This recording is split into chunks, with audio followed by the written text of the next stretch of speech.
But I think for the Mel part, I mean, they do kind of explain what happened, where it's like Urabosa, or is that her name? Yeah, Like, so, yeah, I think apparently Or no best. Okay. she haven't she slept with someone in the Rose yeah, yeah, Thorn yeah, group, yeah, yeah, and then yeah, I guess inherited their special powers. So yeah, she yeah. was always innately But I would have engaged. liked to seen a little bit more of that. It's the one thing that, like, because when that happens, like the person who's telling of this describes is acting like her brother, Yeah, right? So, and then the next scene, she explains everything. I would have liked a little bit more buffer. yeah, Story-wise, it was because when we're talking about the skips ahead in season 2, and people were talking about how jarring it was, I think every time skip in season 2, they did the blocking in a way where I can see where all the Yeah. characters went. Mhm. I don't need to specifically see every scene. especially for I think for every character, they had at least one small montage or Yes. artistic Yeah. kind Yes. of intro. But that she kind of, didn't. She didn't get a Yeah. montage. Well, she had a lot more screen time, though. But not in the sense that it was actually her screen time was supporting for the most part, but then when it's her arc, we just kind of Well, what's skip over interesting is, as someone who I think I'm the only one who played League, yeah. so I know a little bit of the lore. She's not a champ. Like, she's an original character. She's not a champion or anything. So Yeah. like, So are we talking about Mel? Yeah. yeah. Okay. Okay, sure. So I did think it was interesting that like they gave her such. I kind of wonder. This is, I guess, sort of separate from the show, if they're gonna make her Yeah. a champion that like the newer one that they released, because she was kind of prominent and has abilities that So I'm kind of glad you said that because I was kind of the opinion where instead of expanding on it, I wish they just removed it entirely. It's like focus on something else. It's like Yeah. it was cool. She had some good moments. I love her character, but it's like Mhm. I don't know. I feel like Yeah. it's just they spent more time. It felt like that they were building up later seasons than they were trying to make this one a coherent, kind of contained story. Which was interesting. It's weird because they announced that Arcane is done as a story arc, like the show, but it's clear that they have other stories they're going to tell Yeah. with these Yeah. same characters that are going to be occurring directly following the events of this. So it's like, Mm-hmm. if they make a new show, the next show with a different name, it's just It's gonna be like Okay. it's just continuation. like The Walking Dead, where they split up into like Fear. Yeah, Sure. Fear the the Walking Arcane. Dead, Fear the Arcane. So here's why I think that's a good thing, actually. Here's what probably happened. The creator of the show had an artistic vision for the story he wanted to tell. Then when it explodes in popularity like it did, Netflix is like, well, we got to do what we did with Stranger Things and run this show into the Yeah. effing ground. And the creator probably was like, well, okay, you can do that, but I won't be there to Yeah. to do that. I have a specific story. What concerns me is they've said part of the reason they ended it is because the budget became insane. It was like 250 million or something. Well, Yeah, but that's for Even- both seasons. Yeah, both seasons. That they doesn't said- seem bad though. That It's doesn't like seem horrible. what 7 hours of content for That's that true. much money. Yeah. I mean, Pixar movies are Yeah, 2 hours or an hour and a half, 2 hours for more than But that. they sell at Yeah. the box office, so Yeah. their Yeah, that's returns true. a little more. You can calculate it. But what concerned me was their plans going forward is to make. They used careful wording of like more affordable or sustainable, and I'm Yeah. like, that means a budget Yeah. cut, which That's- sucks. Is like part of this show is such quality in the Yeah. not just the animation specifically, but the directing Mhm. Mhm. of how it's like shot, quote Yeah. unquote, feels so much more in this. Like, you have the artistic value of the animation, but then also it's shot like scenes from a movie. Like, it feels very professionally directed. Yeah. And I think, you know, And also, on top of the direction, writing's fantastic and editing's fantastic. And a lot, like getting back to what I've heard some people's concerns with the second season is it kind of jumps around a bit. But good editing can help with that a lot.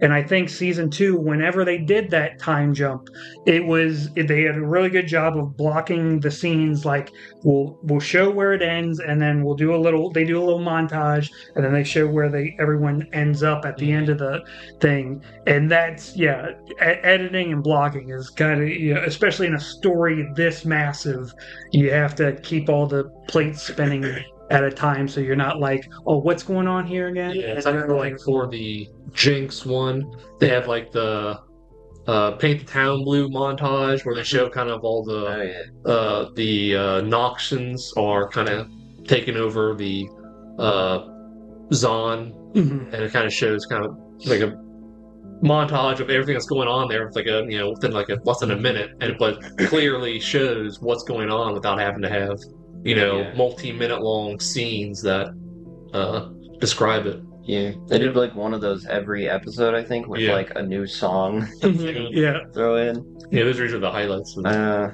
will say some of my only thing, and it's more just a personal preference. Some of that pop rock. Yeah, a little bit. Not really my thing. I had that problem even in the first season, where it's just like it's a little bit too poppy. There are some songs that are like really great, and it's like this almost fits in the universe. I could see like them going to a bar and having this song playing in the universe, and then other stuff is just like, this is not. And I was watching the first episode, and they reused that Imagine Dragons song. That was quite disappointing. Huh? My one criticism of season 1 is Imagine Dragons. Well, season 2 has the best one where Heimerdinger singing. I like that song. That's a great song. Yeah. And when it showed him singing, I'm like, oh, it's like he can singing the whole time. Yeah. Yeah.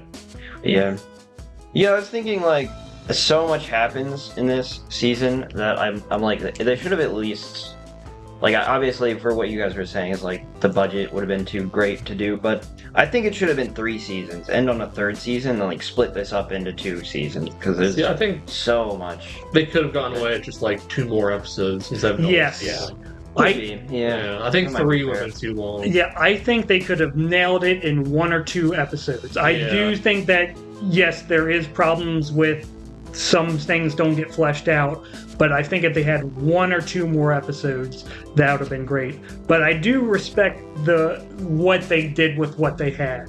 So it's just like, we want to make a quality product for when we can make it. Like getting back to like stuff like The Walking Dead. The 2nd season of The Walking Dead is horrible. It's horrible compared to the 1st season. Yeah, it's the worst thing I've ever seen in my life, and I just stopped watching Walking Dead. And people are like, "Oh, you seen Walking Dead? It's great." Like, you got past the 2nd season where nothing happens. That show has such insane legs to me that like the amount of times I was asked, "Oh, so have you caught up on The Walking Dead?" So I'm like, "Who is still watching this show?" Yeah. The 2nd season of the not to talk too much about the 2nd season, they're just on a farm, and that's it. They're just on a farm the whole entire season. That's like every season is the new location, because season 3 was the prison. But nothing happens in the 2nd season interesting. There's like one interesting thing that happens. Were they like cannibals or something? No, they're harboring. They have dead family members that they're harboring in the barn, and they don't have the strength to kill them. And so when it gets discovered, that's the entire season arc, and that doesn't show up till the very end. Nothing for 9 episodes or whatever, and then something happened. So the reason that happened was AMC came to the creator and was like, "We want a 2nd season." I'll take one ice cube.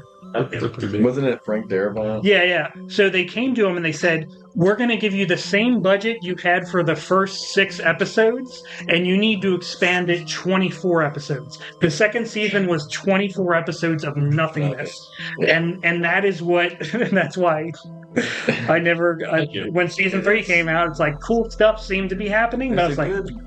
I can't remember if it's your movie Sucks or someone does a good breakdown of that, and having watched both the seasons, understanding the issues with like budget and other things, it's oh, this show was like fucked from the start. Yeah, they never had a chance. They never had a chance with season 2. But let's get back to anyway.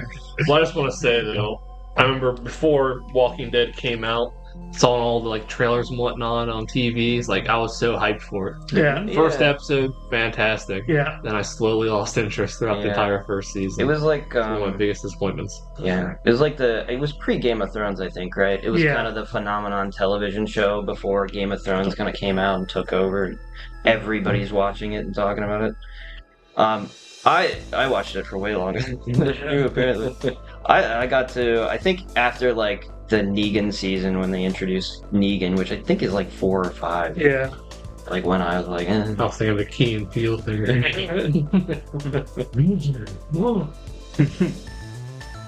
yeah, so Arcane. Anyway, And a bunch back of to random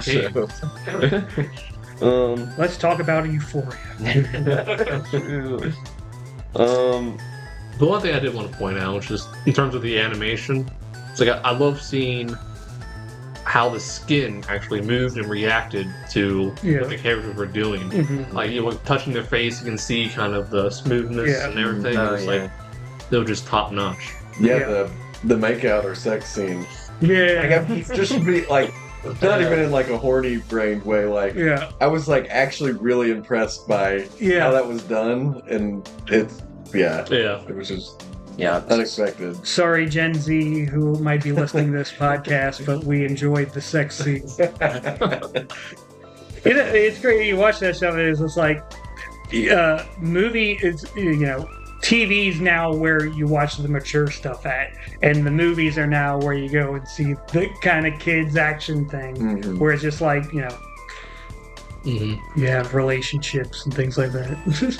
Yeah. I think I saw people discussing that scene. They were talking about how could Vi do that when Jinx is going to go kill herself and whatnot. It's like, one, I don't think Vi really knew she was Yeah. going to kill herself. Yeah, And two, is like Vi's character is, I think her whole character is that she doesn't want to push her stuff onto other people. Yeah. Like if someone tells her, "I don't want you," Vi's going to listen and not do that. yeah, I mean, she'll pursue you as long as she can until you say no. yeah, And Jinx, said no. Go be with Caitlyn. You deserve her. yeah, So that's what she did. yeah. Mhm. She stayed away. Yeah. I On don't know. top of that, though, episodes 5 and 6, least favorite. No, 5. Yeah, 5 and 6, least favorite of the entire. Remind me what 5 and 6 are. 5 and 6 is when It's 8 episodes. they find out that Vander is the Vander Beast, and they have like their okay. whole reunion and everything. Yeah, It's like something about it. I did. Didn't sit well with me. It's like It felt too. Shoehorned to me. Yeah. The thing is, and also this is maybe it'll be again different context, but like and I'm not saying that they needed to keep in track with lore that they already had from the game, but in the game, Singe does create Warwick, but it's like it was weird to me that they decided to take this other character who's Warwick's the werewolf. Yeah. okay. And they were like, let's shoehorn this champion and make him what Vander turned into. It just felt like they really wanted to like bring Vander back for like an emotional thing. Yeah, it just ruined it. They never even called him Warwick. The think- Did they? closed captions. Yeah, I was gonna say. Yeah. The closed I was like, captions. I bit. knew his Yeah. name was Warwick, but I don't think No, you're no, right. They didn't say his yeah. name, but on the closed captions I they don't know say if I I just called Warwick. him Vander Beast. Yeah, Yeah. Yeah.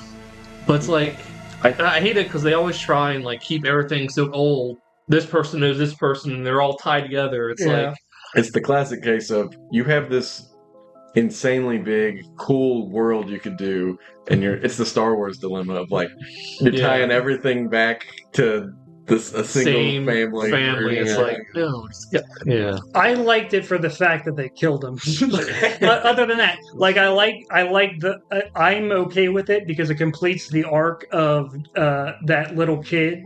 So it's perfect for me for that little kid's That's arc true. for Pebble. What Yeah. the name? It was Alicia or No, it was No, the little even know she had a Jinx's kid. oh Yeah. It was called with the Pebble or helmet. something. Yeah, no, it's like a C word. Was it? Yeah, I'm pretty sure it's like a C. yeah. And, I but kept wanting to call her Chowder, but the thing is, that didn't even kill him. Yeah, it did. No, but that's okay. It didn't? It did. Oh no, yeah, it did. They Yeah, died. Victor back brought after him back. Yeah. Victor Yeah. took over.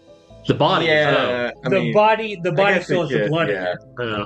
I get what you, I mean, I guess it killed him. So I think the whole point of Right. Victor is that he's not really saving these people. He's turning them into extensions of himself. Yeah. As soon as he's gone, Correct. all the bodies just drop That's down. true. They're, Yeah, they're no longer living. I don't know. I was very confused by that whole the like Arcane and like what was going on with all that. It seemed like they had sentience though. It didn't seem like he was controlling their I think- consciousness or their personality. Well, I think Until they took him over. So they Well, had yeah, he can do that, but he Yeah. wasn't most of the time. Well, yeah. So, like, when they were in the camp before Jace shoots him, like, they almost sort of seem like half and half, where it's like he lives inside of his followers, but they have free will. And then after, he just kind of takes over all of them. Yeah. And then at that point, that's when they kind of lose all yeah, of there's them. kind of just robots at that point. Yeah. Yeah. But I think on that though, really cool aspect was inside the hex gate core, whatever. Mhm. You could see all of the humans. You Mhm. can see their breath. They're all breathing. You can see that. Yeah. But with all of the Victor's people, Yeah. they have no breath. because they're not. They're not actually living. Yeah. Yeah. Mhm. So I think that was kind of a cool little aspect. Well, it's that classic kind of like moral dilemma that like Clockwork Orange and more lately the World's End deals with. Can you fix humanity without destroying it? Yeah. That's exactly what the show tried. Yeah, that's what yeah, the that's plot is of Victor's Victor's dilemma. yeah, and it's sort of an overarching theme of the whole thing itself because violence is very much a part of this. And another thing about the show is I love the way it shows violence. I love the way because it's animation, when you hit them, like that first fist fight that they had in season 1, and all those little teenage kids are beating the crap out of each other. Yeah. I'm that like, was really good. this is violence I haven't seen in a while. You can see. See the impact. Yes, you can see the impact of the violence on the person getting hit and the violence of the person committing it, which is sort of it definitely works its ways into the overarching themes of things. And I think an accurate portrayal of violence is a lot. There's a lot of shows that try to do this theme, but then they make the violence look really cool. I like And the then- casual display of like characters you've seen, like the one guy who just died because the arrow hit his neck. Yeah. It's like he slumps over and dead. It's not overly showy. It's not Yeah. cool, or to make it like it is sad, but it's not. It's not like this done in a way to like be a tearjerker. It's just like Yeah. yeah, The one thing about that, I remember that exact scene because I'm watching. It's like that wouldn't kill him outright. Like he'd be like struck. It would on the take a ground. while. Yeah. I was thinking of Wasn't even bleeding. I was thinking of in the Penguin. Oh, has everyone seen the Penguin? I have. I have. Yeah. But I, Okay, when Victor does his first shot and he goes through his neck and he just kind of goes, Yeah, I'm like, that's That's great. great. So, like, I think that when it comes to violence, a lot of times people have the wrong opinion. Like, there are like violent shows like John Wick that, yeah, there's the violence, but it's made to look cool and it's made to like look everything. But then there's also shows like this where it's like it's the violence is portrayed in a way that goes in line with the kind of overarching themes that they're trying to express. It's not necessarily glorified. Yeah, which kind of goes into your the CEO killing thing. It's like a lot of people calling for like revolution, whatnot. Yeah. They don't know what that actually entails. Yeah. Like that, it It's would not. be horrific if it Yeah, actually came yeah, to a full-on yeah. revolution. Yeah. It's like, Right now, talking about it, like we're at a point where it's like, there's so much connected with each other, you can't just like burn it all down. yeah, Like when the American Revolution happened, we were a colony that was, in order for Britain to send ships over here, it took months. Like, I'm going to send a diplomat. Oh, well, it's going to be like 2 months of ship. So it's like, but nowadays everything's connected, so you can't burn down the systems that are killing people. Right. But I think what I was saying earlier too was like, all these people calling for more deaths, and I was because of what he did. My point was, okay, do you go down that company and make a list of everyone who was complicit with his acts as well. Yeah. That deserved to be killed. Like it's just it just Well, that's doesn't another work thing the is way- that the machine, we got a machine here that kills people, and it's a machine that's purposely there to kill people in order to make profit. But then the machine covers itself in flesh, so you can't take the machine down because it's covered in flesh. You'll have to kill people in order to do that. So it's like, how do you change the machine if there's so much corruption that the people that want it changed can't change it? And Arcane kind of discusses that. They have the political kind of theater that they have. We have this populace that we know wants change, and we actually do get in the second season we get an example of when that does work. When Echo goes to that perfect kind of side world where certain violent events didn't happen in the first place, so the cycle didn't kick off in the first place, or rather it was stopped. Yeah. And this society that in his world is now killing each other is flourishing and kind of becoming... That was one thing I wanted to ask about that maybe I didn't understand was, or maybe I just missed it. I walked out of the room like the whole changing dimensions that they ended up in. Mhm. Yeah. How exactly did that come about? And the same with They They were they in that- so they the went in Hex Gate. they went inside the hex core that was slowly being corrupted because it's being overused. So it threw Jace to the universe where Victor destroys everything, and so he saw Victor there, and then they threw Echo and Heimerdinger into the same one where it's the side universe where it's So then Victor continuously trying to give Jace the right rune Yeah, to set it my right. least favorite part of the Yeah, show. how did that? Yeah, because the thing I don't get is how it all started. Like, what's the original timeline? I guess we're supposed to assume that Victor created the hex cores by himself, and then somehow realizes it's the wrong thing, so he saves Jace, yeah. teleports him to wherever, and gives him runes. But it's like, how That's does where I he, was. how does he know to go after Jace? What do you mean? Isn't it? What? Wow. Because Victor saved Jace in the very first or second episode of the show, That's who Yes. gives him and the teleports that's- him to what's the city called? Piltover. Piltover. Yeah, yeah. teleports him to Piltover with the rune, Yeah. which causes Jace to create the hex Hex core, Hex, yeah. which causes Victor to turn into the mage. Yeah. But it's like, how did that start? I mean, it's the classic time Yeah. loop thing. So the Victor that we meet in the destroyed world is the Victor that's destroyed his world. So yeah, but how did this whole thing start?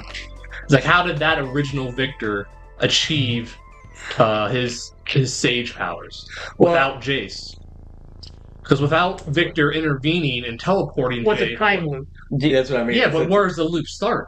It's like, how doesn't. how does That's It Yeah. doesn't. That's the point of a That's loop. what There they is no don't. start to it. Yeah. That's but what a that's time the loop part is. I didn't like because it felt very like. Yeah, Wait, why are we assuming he didn't have a Jace? because how Jace was on the verge of dying in a freezing cold, like probably thousands of miles away from Piltover. Oh, because you're saying because he took over the old Jace. Yeah, it's the time. I see There's what you- nowhere that it starts. Yeah. Like it's not gonna make sense ever. Well, because- also he created. Okay, here's what happened.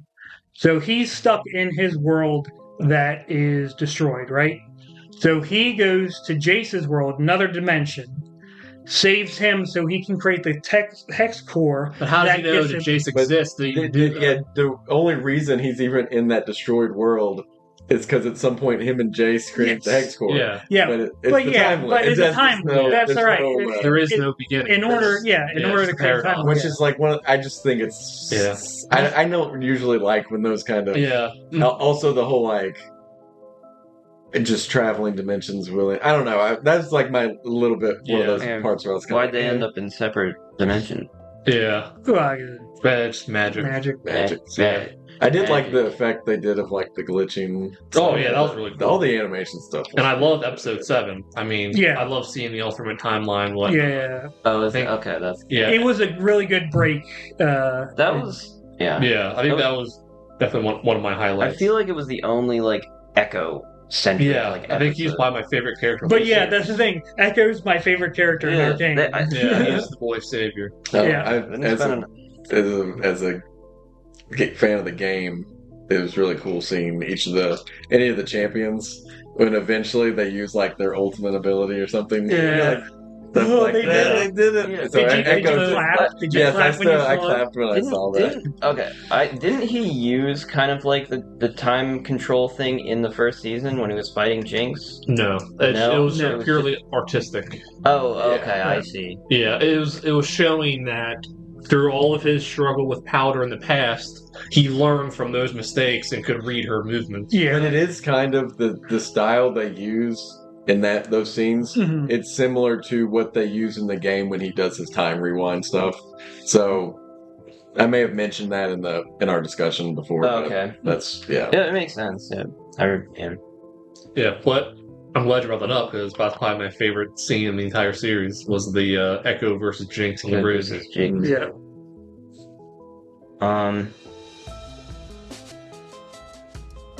By the way, I might sound stupid, but so the underground city, right? It's Mhm. like underground. Yep. Is it actually below the city, or is Yep. it on the Mhm. other? So what's on the other side? It's of a the bridge? mixture. It's not like entirely underground. Like they have kind of off to the side there too. Yeah. Yeah. But Isn't it like a? Okay, I was They showed it. I think in the first season, it kind of. It's almost like a It's hill, like- like Minas Tirith kind of thing. Yeah, Like that yeah. kind of But shape I of think- pyramid thing. yeah, they have a lot Okay. of factories and stuff that are Right. kind of directly underground, like all mining operations and stuff.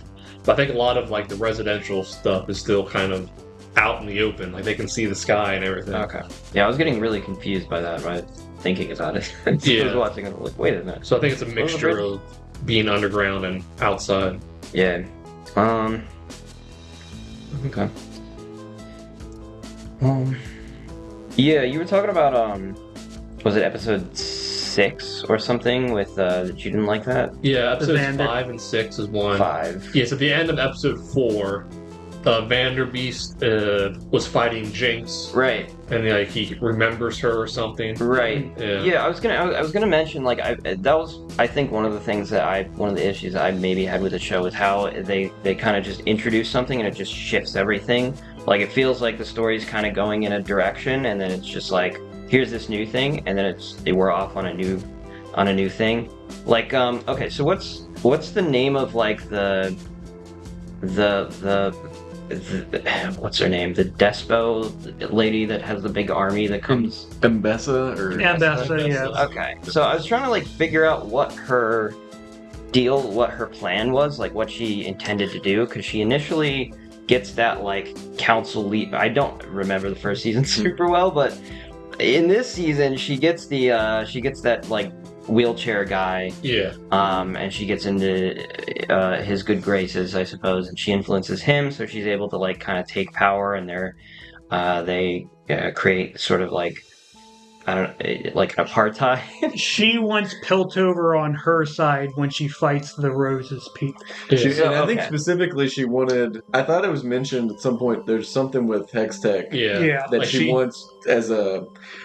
And I think it's actually someone, not even just the Rose people. She mentioned someone from Noxus, not just the Black Rose, who's also after her. But I think like she wants that technology as like a weapon. Yeah. Okay, so that's her whole. Yeah, she's That's her always whole thing. she's trying to chase new weapons to Mhm.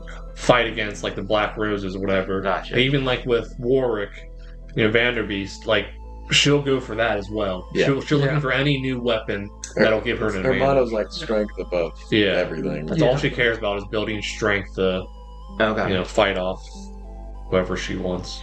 Yeah. So, I mean, yeah. I mean, there's like a point in this where it's, I guess Mel talks to her and is like, you don't really need Piltover, but she's just, like trying to take control. So she just wants these hex. She really needs Jason Victor, Yeah. or I guess just Victor maybe. Or just Jason. Or just whoever They can all, control whoever the can do the Hextech. tech stack. Yeah. So I like the scene where like they're trying to test the hex tech without Jace. And it's like, how have we failed to secure any of the scientists in this Yeah. entire city? Yeah. It's like, yeah, I love that scene. That city of scientist. Yeah, and like all we can dig up is like the most incompetent people. Yeah, Yeah. And she was like blaming the Black Rose for like taking all the scientists or whatever. yeah. Yeah. Which also reveals a character flaw in her, Yeah. which is great. She's saying we've failed, but really it's her own failure to only view strength, Yeah. and so she can't recognize. It's kind of like the speech at the start of what do you call it, Inglourious Bastards, when he's talking about Nazis are eagles, and if Jews are rats, eagles don't know where a rat would hide. In the same way, it's like she doesn't know how to curate that talent. Mm-hmm.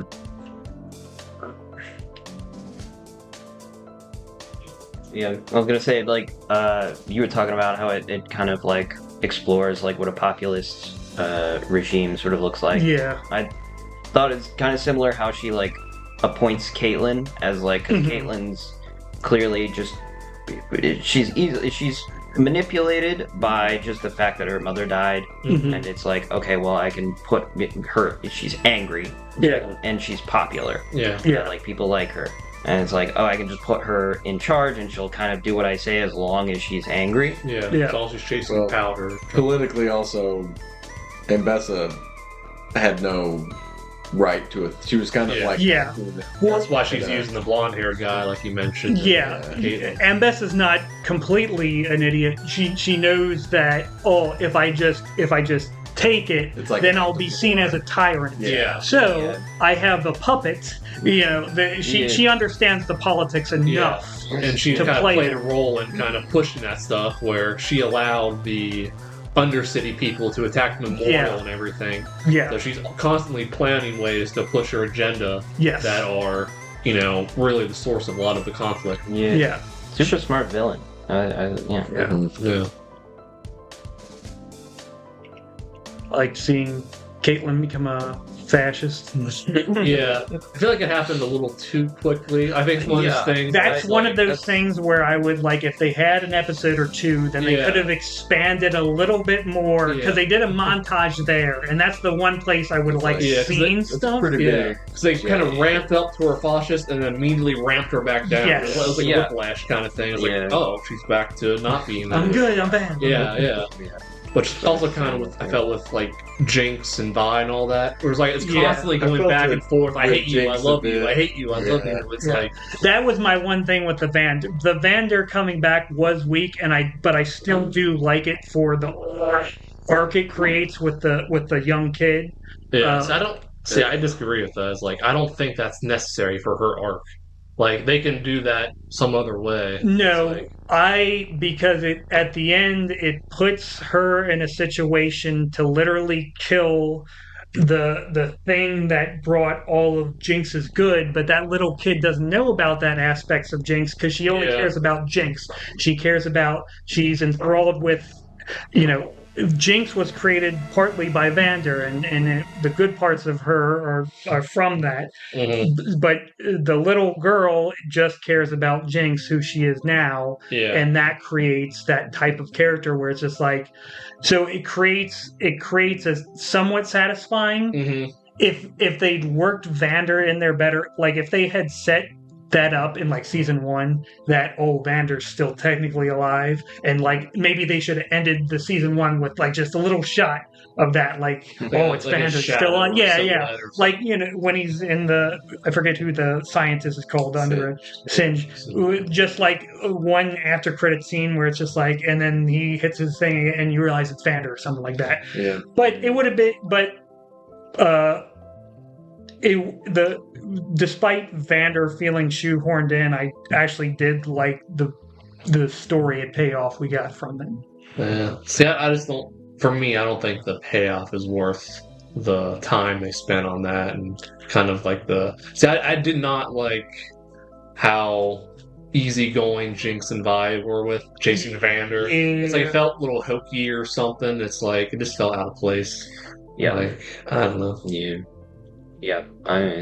That's my major problem with it, was for sure just it felt like at the beginning of the season, like Vi is like, oh, Powder's gone, Powder's dead. It's just Jinx now. I have to kill her. Yeah. And then it's just kind of like, it's only because they have the fight with Jinx, and then they shoot her finger off. Yeah, and all of a sudden, she's back being powder. Was that just because she's like missing a finger in the game? I don't think she is. Yeah. As far as I know, in the I think game. they It's did so it just for the specific. Middle finger, so she could do that later. Yeah, I don't. Yeah. I don't think. I don't. It's definitely not a prominent part of her character. In the game. Yeah, and then Caitlyn's like about to shoot this child, which I don't even know if that's like a thing Caitlyn would do. No. But it seemed kind of out of character in the show. Yeah. And then and then Vi joins I the can see underground. why she would want to though. It's like she's so fixated on Jinx and all the harm she's But caused. to kill, that's Yeah, so. well, that's not the Like, point, hold on. though, is that- That's sort of the point. Caitlyn is a person in power. So how many kids are going to die because of Jinx? That's how she's thinking. She's thinking, I have to protect this city. This is a person who I kill one kid. Yes, that's a horrible action. But if I kill, if I can kill Jinx, who might cause other kids to die, she thinks she has the moral high ground. Yeah. She thinks that Jinx is going to cause a rebellion that, like we said, will be ugly and brutal and violent and all these things. And Caitlyn, being a little bit of a fascist at this point in her life, she needs to suppress and kill that. She was in her fascist stage. Yeah, she was in her fascist stage, or fascist era, like the Taylor Swift era. Yeah. But that's the thing. When you're a person in power, you got to make those decisions. Like real life things where it's like, we know where these bad guys are at. We can send a bomb and kill them all, but we know we're gonna kill civilians. And a lot of times we know that those civilians are children, and we still make that call. We still bomb those places. Mm-hmm. The president has made that call before and will continue to make that call many times. Mm-hmm. So, because he wants to protect his citizens, and that's the call that Caitlyn's making. Yeah, we want every fictional character to be this beautiful thing that we can be friends with, but like real people that are in positions of power like her make that shot every single time. So Refresh my memory. Why was it going to be that the kid just was in the way and Caitlyn might hit her? Yeah. Okay, She so was it wasn't like right on top of. She wasn't like Okay. right. Well, You she think- was. Well, I mean, yeah, she was but she literally could- hugging her. But to be Caitlyn's a fair, sniper. Yeah, Yeah. Caitlyn, I thought Caitlyn it- genuinely believed she could hit that shot. Well, perfectly. she and she should probably could at that yeah. range. I do remember thinking like, what is Vi worried about? Like, Well, Caitlyn could hit a wings Well, off of I mean, fly. The implication, though, is that by killing Jinx right in front of the kid, she's going to Kid. create another Jinx. Yeah. Yeah, she's creating another Is Jinx. that what she? I feel like she was just genuinely worried that she might Yeah. shoot the kid. I think that's what Vi was Yeah. thinking. Yeah. It's like, you're going to kill this kid to Yeah. kill Jinx. Vi There's is still at in the least a chance. Yeah. So, I mean, if you look at the scene, though, it's like the kid's head is like right next to Jinx's head. Yeah. So if you try and shoot her, it's going to go through Jinx and probably hit the kid. So, I mean, There was a risk. yeah, And- there's definitely a risk. And Vi was at a stage where she didn't want to take that risk and throw away. And Yeah, I mean, she could have just picked up the kid. Yeah. But Yeah, there's some other ways that could have. yeah, I mean, yeah, you don't have to just leave her there. I mean, you could just pick It's her also up. they were in a very vulnerable spot. Like, You could have just Caitlyn grabbed guess- her Yeah, or something. It's like you have these massive gloves that are supposed to be super strong. You can't just like bear hug her and Yeah. take her with you. Yeah, I guess my original point was just like she shifts so much because like Vi originally has this like I'm gonna kill Jinx, she's bad, and then I guess it's just the Vander thing that just kind of shifts her. Yeah. But it feels like I don't know, it feels dramatic to me. It's like just kind of shift so far in the other direction. Yeah. Just because of And that. then right back, like an episode Yeah. later. It's Yeah. like, it's just too much flip flopping. that's where we need an episode or two. Yeah. Is right there, because it's the one spot where it's like so much is happening. There, Vi and Jinx are acting friendly to each other. We don't get they kind of almost act like sister, despite of all they've been through, which, okay, yeah, I get that, but I would have liked to seen a little bit more tension of them becoming sisters, or maybe the experience, I guess the experience that we're supposed to get is that it's Vander and we're saving Vander, but I would have liked an action where like somebody says something where they can start to interact more with each other, but they were kind of just a little bit too chummy with each other or trying to kill each other last. Yeah, so I think they did something similar with like Echo, but it made sense. Yeah. Like he just spent time with like the perfect, uncorrupted perfect version of powder. So he kind of has this kind of conflict mentally, where he's kind of made some mental resolve to kind of somewhat accept her, but not really embrace her. Yeah. So that felt a little more natural, where you kind of see that. But with Vi, it's just like, okay, we're sisters again. I love you. Yeah. Ignore all the mass genocide and everything else. Yeah, and then she is able to convince, I guess, Caitlyn. It feels like off screen, I guess. She has some conversation with Caitlyn to convince Caitlyn not to kill Jinx because her father is still alive and a beast, I guess. No, that conversation, that's where another thing where it's just like, you just need one more scene there. So when Jinx shows up with Vander and they're protecting her, Caitlyn doesn't know Jinx is there at all. Yeah. She didn't tell him at all, and then she yells at Vi for not telling her that Jinx was there. Yeah, right. So it's like because if I told you that, you would have tried to kill her, and it's just like, so I had to kind of fool you. So there should have been like a one line of like, is Jinx with you, and then just a lie. Or yeah. I guess I feel like it didn't take much for Caitlyn to just shift back. Like the whole scene where like she meets Vi in like that valley is very like, jarring. Yeah, it's like jarring. What happened here? It's like 1 minute she's like a fascist trying to assert control, then all of a sudden she sees Vi and it's all gone. Yeah, so she's back to normal. Her new partner wasn't good enough in bed. Yeah, the Noxon spy. Yeah. That was a big twist. Yeah, I mean, something always felt off about her. Yeah, but I didn't really expect it. Yeah, I was trying to think back if there was any clear signs that would be like, oh, duh. But I think it was just truly. I think it was just her face. It's like, she looks like the very first scene I saw. I think the very first scene I saw her. Like that's good, no good. Yeah, it's like she there's looks something off about her. Well, there was she was the first one to start clapping when. Yeah. Where she's like, she's like bright-eyed, smiling. Like she was the first one to start that. Good catch. There was that. Yeah. And then I think during one of their when they're in bed together. She mentioned something like, let me guess, it's about people's distaste for Noxians or something. Yeah. And you kind of see that disgust on her face, like, how dare these people. So there was a little. Yeah. So there's also scenes where it's like, she seems like deeply cared for Caitlyn. Yeah. But then it's like, okay, I guess. She said, I did appreciate your warmth. Yeah, so it's like, before she got casually. Which is kind of cool. Casually bullet through the spine or head? Head. Okay. Yeah, that was pretty epic. It bounced around. Yeah. I couldn't remember where it bounced. Yeah, it bounced and shot.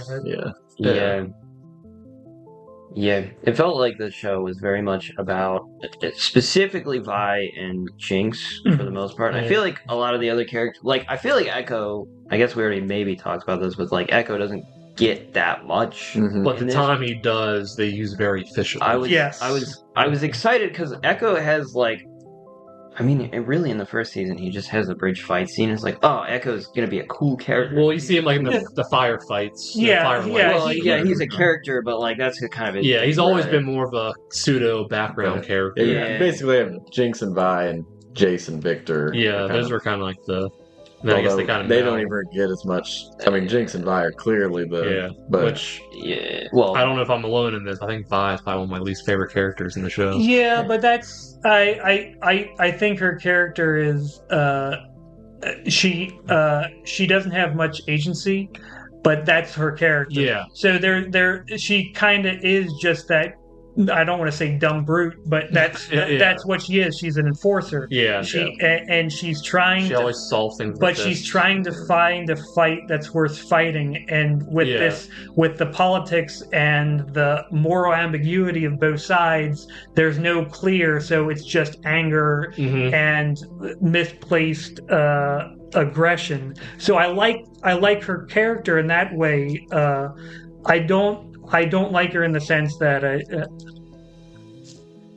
I do very much like her character. I think it works for what the story is. Yeah. See, I don't think she's a bad character. I think she's the weakest of the characters, or among them. I think Vi is the weakest of all of the characters. Well, not all of them, but like kind of like the main group.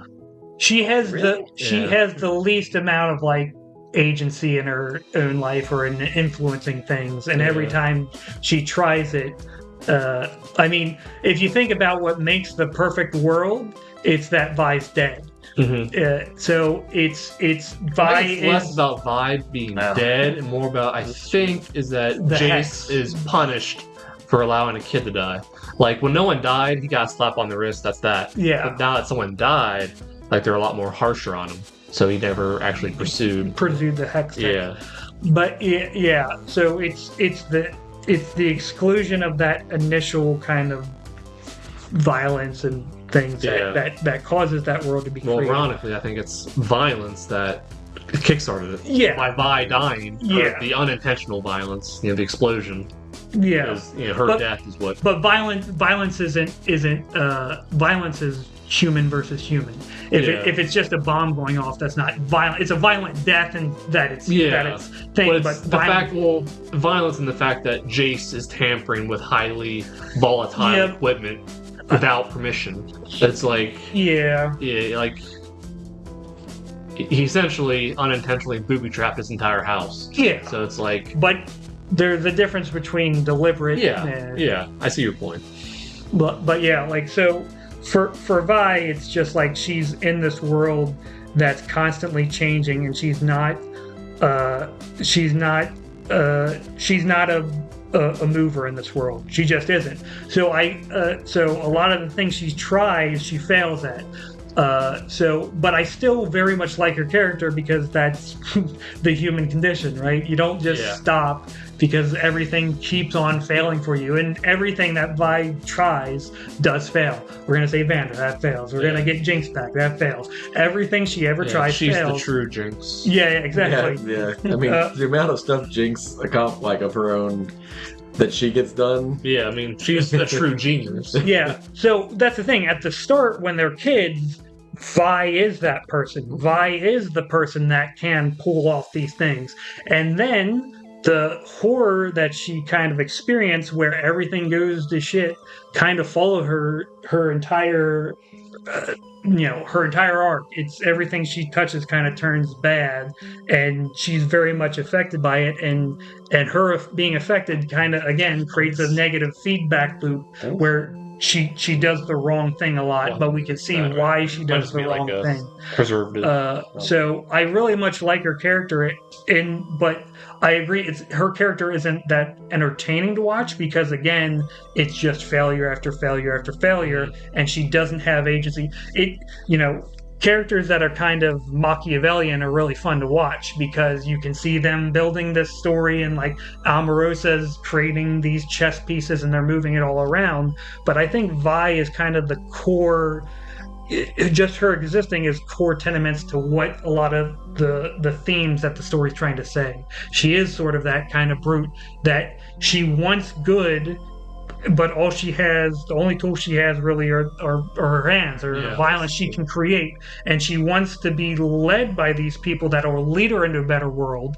But all these people don't know what they're doing either. Yeah. And that, I mean, who doesn't relate to that in this world? Oh, yeah, absolutely.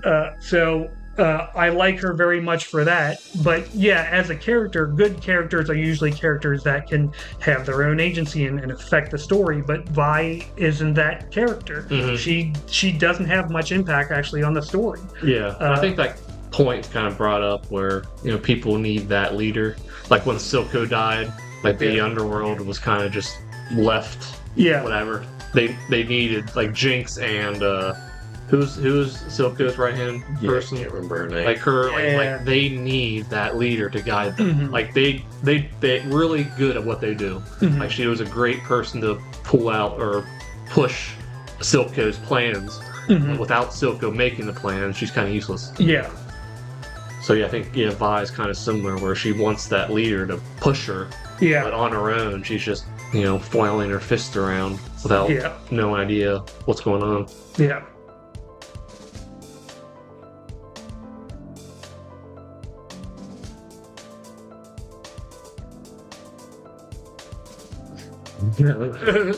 That's the end of that comment. I think yeah. But yeah, Echo's my favorite Yeah. character. But I don't think he was ever implied to be like a.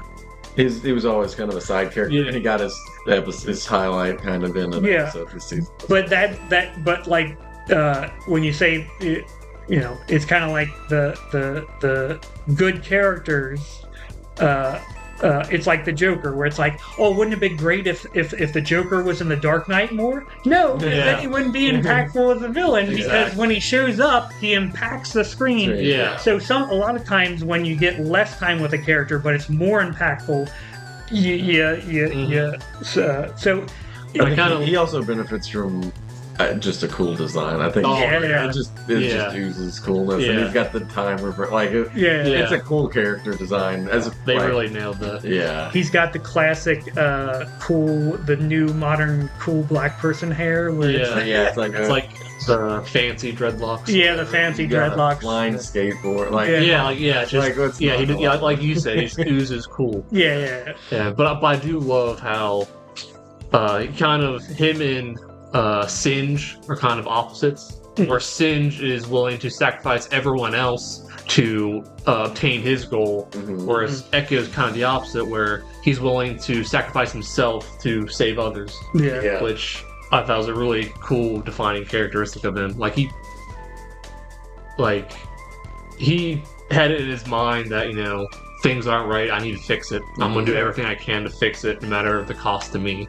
Yeah. I'll give up this, perfect world here because I need to save the people in my world. Yeah. It's like, and at the end, he's alone. He's by himself. Yeah. He's Right. completely abandoned by everyone, and Yeah. it's just He only has the memories of that perfect world that he yeah. lived in for a couple of months. Mhm.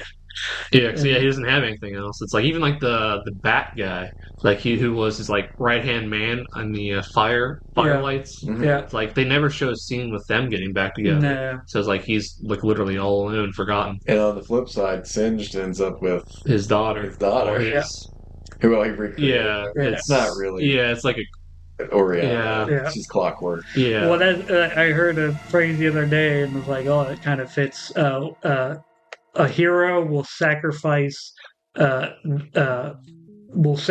themselves and their loved ones to save the world, and a villain will sacrifice the world to save their Yeah. loved ones. And that's that's Echo kinda- and yeah. Singe perfectly Yeah, demonstrate that. kind of. Yeah. Or like Joel in Last of Us. I wouldn't know. You've never seen The Last of Us? Even the TV show? I'm sorry, I'm thinking of Walking Dead. Oh yeah, Joel, The Last of Us. I was Fear the last. Yeah. we're talking about it, so Yeah, it's sorry, just kinda yeah. seeped When- into my mind. When Joel Yeah, goes yeah. on his killing spree to save and pretty much kills the world because Yeah. that her dying was going to help create vaccine a and vaccine everything. and whatnot. But yeah, Yeah. I will say, for as much hype as before I played the game, hearing about the ending, it's so emotional, all this, and I actually feel like the more surprising ending would have been if he sacrificed Ellie. yeah, Yeah. You kind of at that point of the game, it would have been more shocking for him to sacrifice Yeah. Ellie. Not saying he should have. It's Yeah. just he did what Yeah. I expected him to. I agree, but I remember playing it myself and getting to the end where you have to like shoot the doctor or whatever. It's like for me, I had like just a Magnum or something, like a single shot pistol. Mhm. So it's like the impact it felt to actually fire that and see him die, Yeah. like it kind of all in pseudo slow motion or something. It's like really Yeah. impactful. It's like it felt like I was actually the one pulling the trigger. Yeah, I mean, like that's another thing. Is like Joel has been. Again, we're talking about. All right, it's just the fun. Yeah, it's all right. Yeah. So Joel, Joel has been set up as that guy. His failure is he's tried to be the good person and he's had those people taken away from him. So now he's the bad guy. He is the guy that will, he will ambush people if they have food. He will do, he was set up like his past shows that like it's vaguely assumed that he's done terrible things.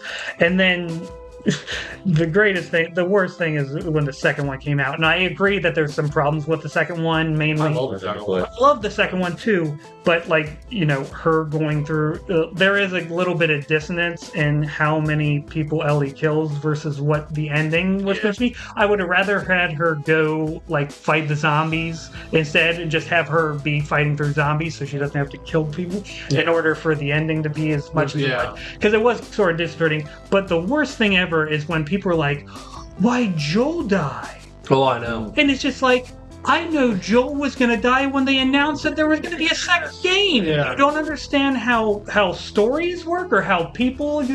Joel is the villain of the first game. I will say, the best thing that come from that, though, was the subreddit for that. Had a picture of Joel's head on a golf tee and then a hammer. Yeah, that's great. Yeah, that was pretty funny. Yeah, that's great. Yeah. But it's just like, people were shocked by Joel getting killed. And I'm like, when they... Well, imagine the people who've not played the game, the show. Oh shit. So What? you just said you didn't play the second one. No, but I knew. Oh, you know. I knew. I mean, It happened in the first 10 minutes. Yeah. yeah, it was pretty like We expect. prolific on the internet. I mean, everybody knew, right? Yeah, We all knew. but I mean, Did you not know? I haven't played. Oh no, I knew. Well, it's I your feel fault for not playing the 5-year-old game. Yeah. but I meant the show. People who, when the second season comes out, They'll be shocked. they're gonna be shocked. I think there's gonna be a Yeah, lot they're of. gonna be so But mad. here's the Yeah, I'm looking Spoiler forward to seeing warning. my mom's reaction. Oh, yeah. Because I watched the first season with her, yeah. so I'm looking forward to watching it again. Yeah. But, yeah. It'll be like the Red Wedding with all the people that read the books. Make sure she doesn't watch this podcast. And it's her favorite one, so I'm gonna. So Arcane. So Arcane. Yeah.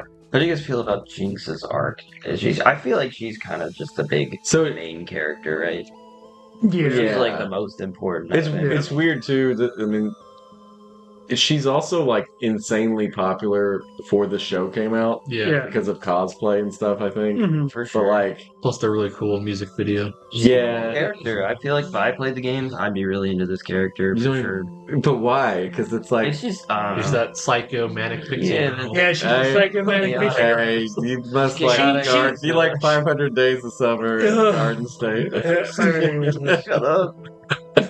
No, but I think I wonder if like that was part of the decision, or if they. It seems like they had a good story Probably. written. No, that's why I don't feel like too like whatever about it. Like Yeah. they're just chasing a popular character, but because they have 100 and something champions to pick from. Yeah. Yeah. But the I wonder, like going forward, like we were talking about before, what exactly the plan is, because seemingly so.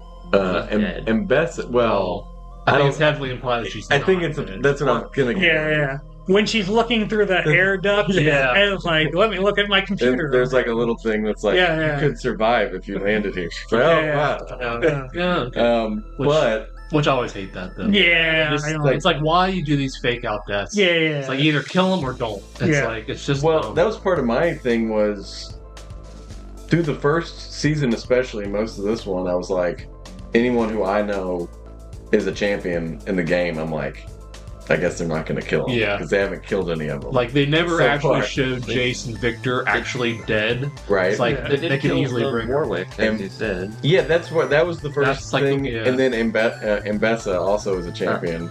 And I was like, is she dead? They're Was probably that going to replace actually her with Well, Mel. hold on. Isn't the rat guy that the one lady rips apart when she gets? That's not That's a champion. Not Twitch, no. Oh, that's not a champion. No. There's a rat champ, but it's not Oh. A rat champion?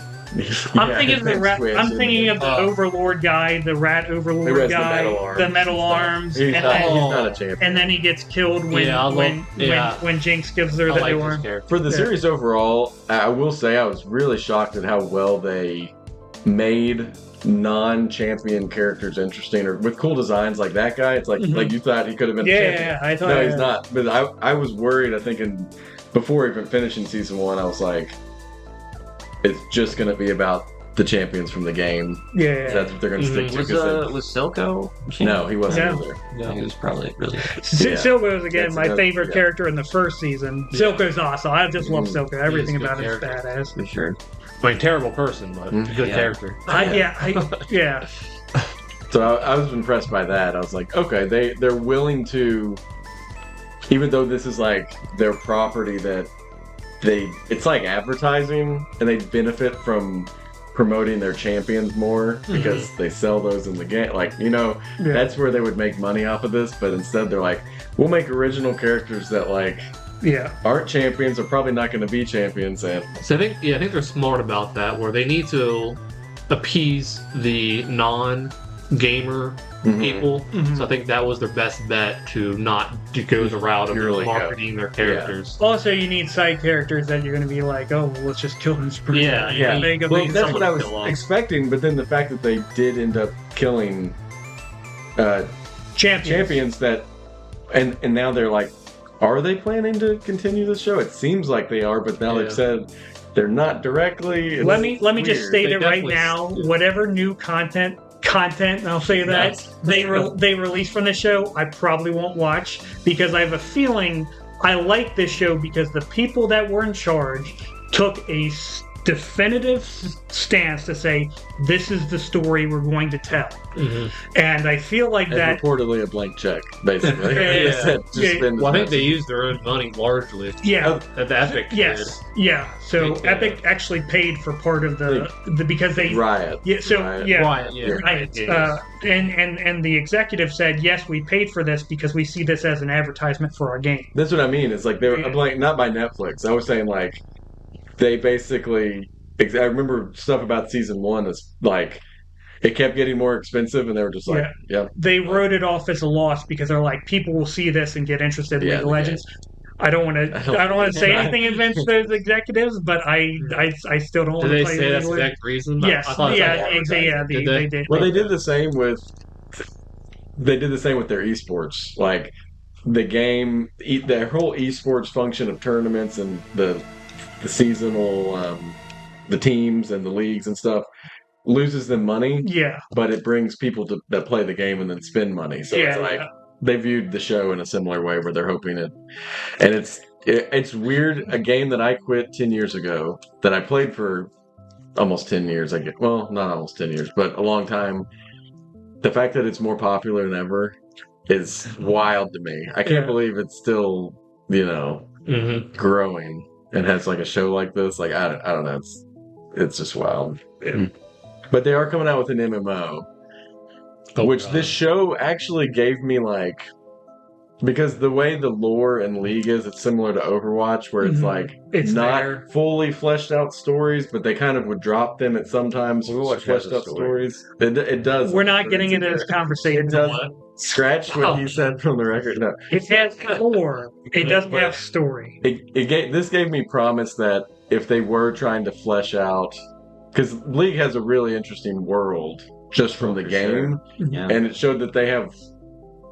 Well, I guess it's very different for a game versus a TV show, but like they have the capabilities to make the stories that take place in that world interesting and make use of the interesting parts of the world, like the magic and the technology and the cities and different factions. So For sure. I don't know. I think Yeah. Man. I've heard so many. I've seen so many memes about I don't even know if Arcane actually did it really like draw people into League of Legends, because I've seen so many memes of people being like, "Well, League of Legends is such a toxic, shitty community." It is. Yeah, Like, it no, is. the game itself is one of the worst things that will Yeah, get, Yeah, so yeah. it's like addicted to though. Even like, if people came from the show to play the game, like they'd instantly be like, "I don't want to play this shit, Yeah. but I like the show." when people talk about how bad it is, though, they're usually saying it from a I wish I could quit. Like, this is Yeah. bad for me. It's bad in every way for my mental health, Yeah. but I cannot stop playing it. But it's not from like I just have too much fun. It's like No, you get into this weird compulsive cycle of Yes. playing. But I did see It's like smoking cigarettes. I've never heard good things about League of Legends. I've heard I play it constantly. I've never heard a single good thing about it. They're like, yeah, I hate that game. That was 6,000 hours in it or something. Yeah. But I do think after season 1, there was data on increased player count following the release. I saw a meme that said episode 7, which is the one with Echo, shows fans of League of Legends a world they can never have. Ones where they have friends. Exactly.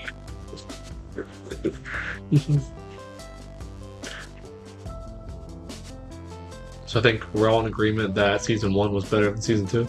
Yeah, but that's because of I think Silco. so. Yeah. Yeah. The thing I like about season 1 more is it felt more cohesive and it felt more personal and self-contained. Yes. Where second season, we started getting the whole all the world's going to end if we don't stop him and all these different. Yeah. I really didn't like I didn't like the dimension shift thing. I like the episode with Jinx, but I think specifically with how especially with the Victor and Jace thing, which I thought was, I really actually enjoyed like that relationship and how it evolved, and then for it to end up just becoming the time loop thing, I was kind of like, that really disappointed me. Yeah. So I was kind of hoping, because one, the sage at the beginning of the first season looks very different from Victor in. I think I had to look at the He's picture. got the same hood, but he's just got the corrupt stuff on him. No, It's the same hood. Well, same hood, man, but like in the first season, like he has like runes on. like lines drawn on his hands and everything, So- and he actually uses the runes to cast his magic. Whereas in the second season, he never uses runes for anything. I would have to look at the picture again, but I remember watching season 1. That I think that is supposed. They were heavily implying that character was Rise, who was a another different champion who is a mage. I would have preferred that greatly, but it does feel like they retcon. They changed their mind in the writing at some point. It was like, actually, that was Victor. Like 100%, they initially intended that to be Rise, which is a whole different person, not related at all. Like he's a rune mage. Like it does. Victor doesn't use any of the runes. The Vander thing, I think, exemplifies what you were saying, the difference between season 1 and season 2, and what the problems are with season 2, where season 1 is good because everything that happens in this scene is the cause of the next scene. Because this happens, then this happens. And then when this happens, then this happens. But in season 2, you get kind of things where it's like, oh, and now Vander's here. Yeah. But there was nothing set up to get Vander back. No. There's no causality of the scene before to get to where Vander's back. Yeah. It was just, oh, now Vander's back. You can do that in a story 1 or 2 times, but for something that big that affects the story that much, it does kind of feel like it feels less personal because we don't feel like the characters are influencing their own world, or they're not, it's just, there's this thing from the side. Oh, here it comes. Yes, I think if maybe they moved the scene where Jinx and Vi find Vander's little hideout underground to towards the end of season 1, and then they find Vander later in season 2, that might have helped. The fact that it all happened in that single episode in season 2, it's like it just threw it at you. There were a lot of major things that were just like, and this happens. And the thing that, and this happens, where it's just like, nothing led up to that. Like, the dimension thing, they talked about the corruption of Arcane, so I'll give them that. But it does kind of come out of, I mean, episode 7's so great that nobody cares, right? Yeah. So it's like, That's what pains me. It's like I hate that they went to this alternate universe thing, but I love that episode. Yes. So it's like, I mean, I know we've talked about Echo, but like, it really does. Like he makes the most out of. They made like all the best decisions. I feel yeah. like. Yeah. They leave his ending so bleak and kind of depressing, but without being like, "Hey, this is so bleak and depressing." It's just like the moment you think about it, you're like, yeah. damn." Like, as you're watching it, Yeah. Sorry, I can't talk. But as you're just watching it, you just see his picture, and it's kind of sad. But you don't like you said, Yeah. until you actually think about it, it's when it kind of hits you. Yeah. It's like because like they have a shot where he's by himself on the ledge, Mhm. which is parallel to with him and and Powder on the ledge with the bright, beautiful city. Yeah. But here he is by himself By in a himself gray, on the bleak, same ledge. war-torn city. I did see something. This is kind of that just made me think of it. In season 1, I guess Powder at some point pointed at one of the airships and said, "I'm gonna ride those one day." Yeah. And the last shot. Is of the airship the one? Yeah, I don't know. I guess that's just another little. Yeah. Yeah, She's that she alive. might be alive. Yeah, because I did a rewatch of season 1 after the second season. I noticed that. She said, "Oh, Yeah. I'm gonna ride one of these one day." And, oh, okay. Yeah. I actually, before I watched season 2, I went back and watched all of season 1 again. So I just went season 1 to season Right, 2, and it was good. There was no jarring kind of thing, Yeah. except for the things we kind of discussed, where they've got certain, like the Vander thing, where it's just they just show up, and it's not. It's not. That felt to me, again, it's to me similar to the Rise situation, changing it to Victor. I think they had a champion they wanted to. I think they wanted Warwick in there, and they're like, "Oh, we can also bring back Vander with that, and we'll make them." That felt a little like, I don't know. Yeah, those feel like last minute changes to me. It's like they saw feedback from season 1 and decided to change those. It's like I don't see that being their plan all along. There was one part I saw too that kind of gives credit to them thinking they called Vander in season 1 something like the Wolf of the Undercity. Yeah. That's the only thing. You were telling me, because we were talking, like you're a League of Legends player. I'm a League of Legends lad. League of Legends lad. And you were telling me even after season 1 that it was sort of hinted at that he would have been Warwick, but it kind of went nowhere. Yeah. And then I see him as Warwick, and I only know he's Warwick because I'm deaf and I have the closed captions. So when he was talking, they labeled him as Warwick. But I think that the only reason I thought that is because they called him the Wolf of the Undercity, which I was like, I think that's Warwick. Yeah. His name is Vander, so Yeah. that'd be really clunky to be like, he is now called Warwick because we have a champion in the game named Warwick. Yeah. It is a little, yeah. But I will say, like, in terms of the Hex core, that, the corruption and everything, I thought it would have played out better instead of doing, like, alternate universe. They, like, maybe take them to, like, a corrupted... I don't know how the Runeterra world works, but, There's like... other continents. Yeah, like, some sort of, like, place that's been, like, severely corrupted and taken over by the Arcane. Whereas, like... Yeah, well, it's tough because Hextech is actually its own thing, separate. Like they literally invented it. Like it's Arcane. Arcane is different. The magic. Yeah. So I don't know that there'd really be as in the same way that Hextech and the Hex core kind of corrupted things. Yeah. That's not like naturally occurring elsewhere. Yeah. The Arcane, like more of like a separate dimension. That Arcane is kind of more. Yeah. Oh, gotcha. Like really corrupted kind of zone, or just like a pure hellscape or something. Well, yeah, that's the thing. Is that like my understanding was the Arcane became corrupted because they created Hextech. Yes. The overuse of it. The overuse of the Arcane and also trying to control something that is meant to be wild. Yeah.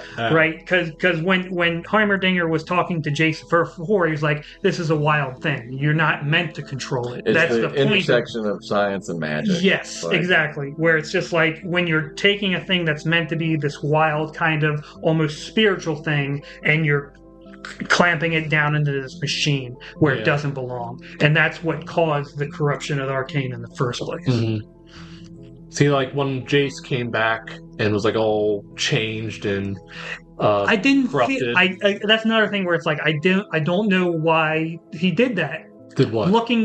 Why did he shoot at Victor? He felt when What do he you blew mean? up Victor. Yeah, Well, he thought he had to. Yeah, he just talked to Victor. We talked to Victor. No, He no, knew he that he Victor shot- was. He was trying was to like- stop the. It was like the Doctor Strange where, he saw all the realities. Yeah. It was like, well, there's Yeah. only one in which you Yeah, win. because Victor Jason's I- like, talked to him. yes. In the future alternate universe, it's like I have to die from this world to. Did he say die? So Jace. alternate Victor didn't Okay. actually speak, I don't think, but Yeah. it's No, all like alternate- Jason. This is where Victor. Jace Victor got the told whole him. Victor told him when he's there lying next to the destroyed world. Victor Yeah. tells him, "This is what happens. I need you to go to stop me." Yeah, But so that's why he released the hammer from the corrupted Jace, yeah, so that he could take it and finish Victor off. I guess That's why Victor sent him back to that point in time, so he could. I guess I was thinking more of a talking sort of situation would happen, like what solved the problem in the first that place. is kind of what happened, right? Right, they Yeah, just talked to each actually kill other. him. So why didn't he talk to him in the first place? I think it's because. Why didn't he talk to him and say, "Hey, Well, I think I've been to the other worlds. You have told me this is what's going to happen. Yeah. What do we do from here?" But Yeah. Well, I think it was just implied that that's been tried in the other alternate timelines, but it never worked. Oh, Yeah, the only way I this thought worked. there was a line maybe that maybe I implied missed violence, that. like Yeah. he needed to end him. Because I think I Victor mentions like this has happened, 1,000 times Yeah, or that's something, what and this is the only Doctor way. Doctor Strange Strange. thing. Yeah. Right.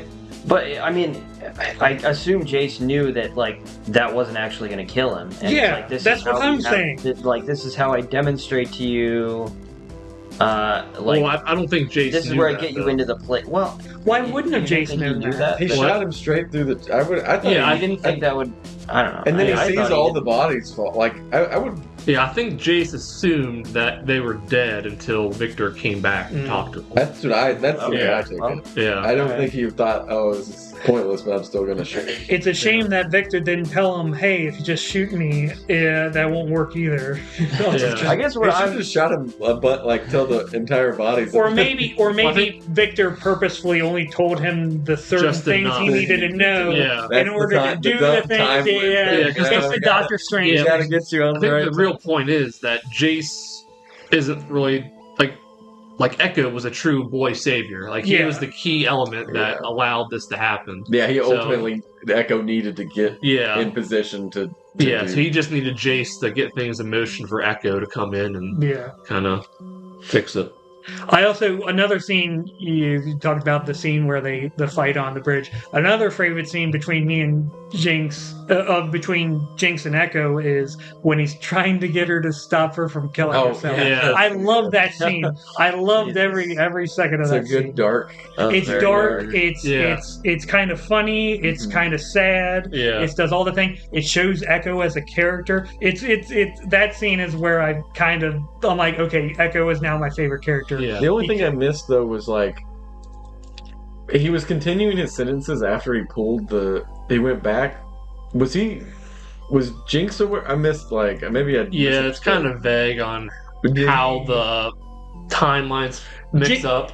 Like if they actually remember. Yeah, No, things. they don't. Yeah, they we shouldn't. said They it. shouldn't. Yeah, but like Yeah, the I way think- he talked, it was like he would just continue his next sentence. Well, I think because That's why And I he was like, did I like? Shouldn't she be Yeah. extremely confused, or did I miss this? he wasn't continuing his next sentence. He was just talking fast of the new subject. yeah. And then I don't think there was ever a time I when think he like. Mark's right. I He don't think tried. actually- Every time he did it, he tried to attack it at a different angle, Yeah, but he was okay. constantly talking to her. Yeah. Because when you see it, it's just Just him like that talking, going. Yeah. and so it's just him failing and failing and failing, Okay. and then I just and thought then- I thought at one point he like said something, pulled it, and then it seemed like he continued right after. And I was like, It- you have no idea what the hell he's talking Yeah, about. But that makes yeah, sense. I think Mark's right. Yeah. I don't think he Okay. actually. yeah.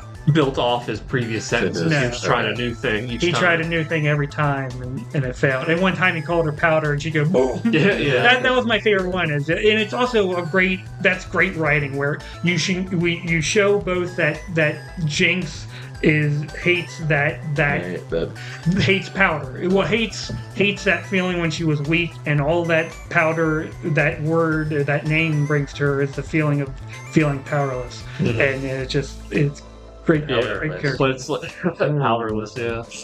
Yeah, but it's like also she's essentially nameless at this point. Yeah. She said herself that Jinx is dead. Yeah, You know, Powder's dead, Jinx is dead, so it's Yeah. like she's just a nameless yeah. person now. Yeah. But Yeah, that seems crazy. She's just killing herself over and over. Yeah. Well, she doesn't know she's killing Yeah, herself. exactly. Already. Yeah. She's killing herself one time. yeah.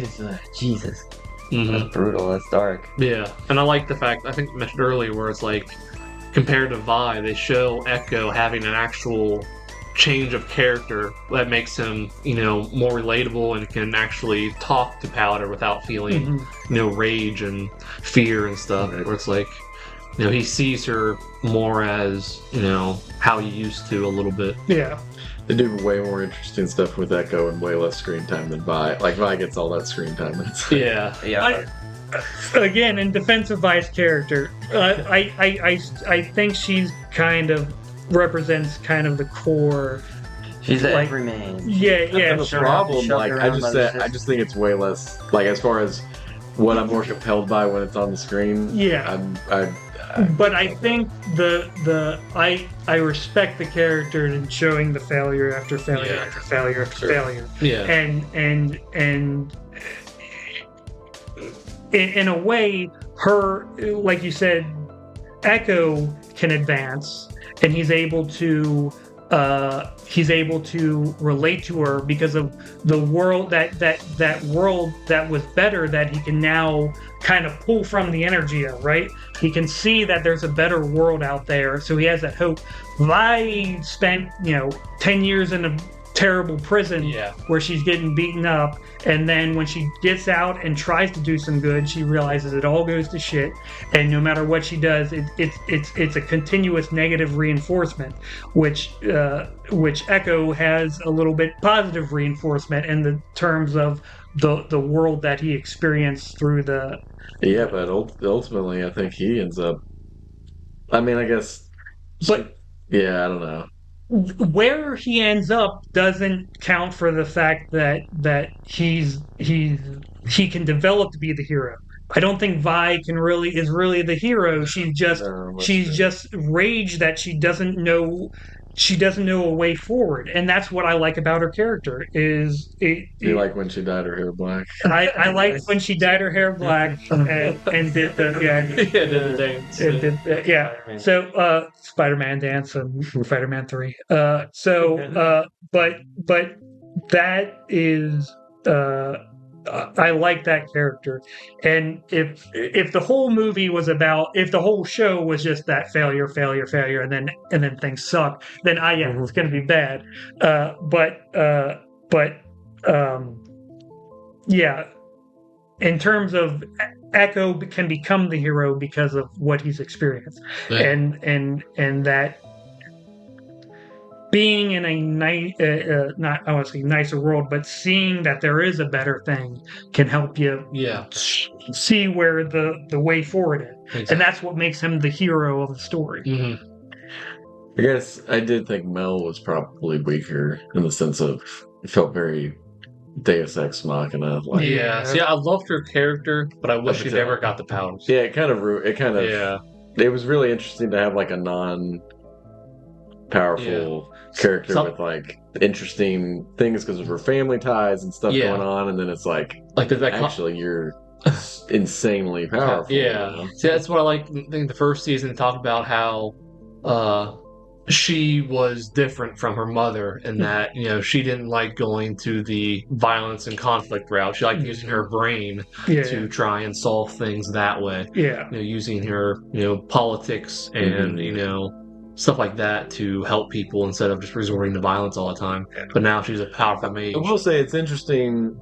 The powers she used, she doesn't really use them offensively Yeah. ever. Yeah, Yeah, And just it's more heavily defensive. implied. It's like there's a thing in the game, the Solari, who use light more as a defense thing. So I think that's the route they were going there, Yeah. which I do think fits a little better than if she was just like, Yeah. oh, I have powers. I'm Yeah, just I wish gonna- they would have saved that for the second or the second show. I whatever. think those three things, Vander, her getting powers, and some of the stuff with the corruption stuff, make it feel a little bit less personal, Yeah. like than the first season was. Because like I said before, the first season, everything that happens because of the characters that are their actions cause the next thing, which Yeah. causes the next thing. The characters react to the previous action, which is good storytelling.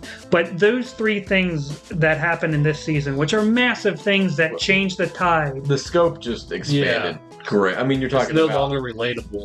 you got other countries, different factions within other countries, and how their politics are going on without really getting to know those characters. Like the Black Rose, Yeah. that's a champion as well. But like, you don't really find stuff like.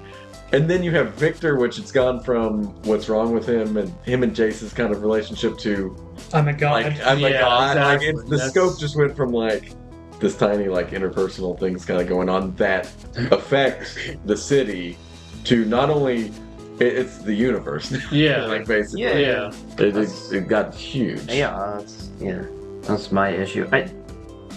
The first season is just this small interpersonal build up to this like very small cast of characters and very interpersonal, and then the second season is like goes crazy, and it's just like it's so fast, it speeds through, I feel like, all of these plot lines Yeah. and Well, I think ramps up, but it's like there's this build up in the first season, and then it's like they're rushing to a conclusion. That's what it felt like to me.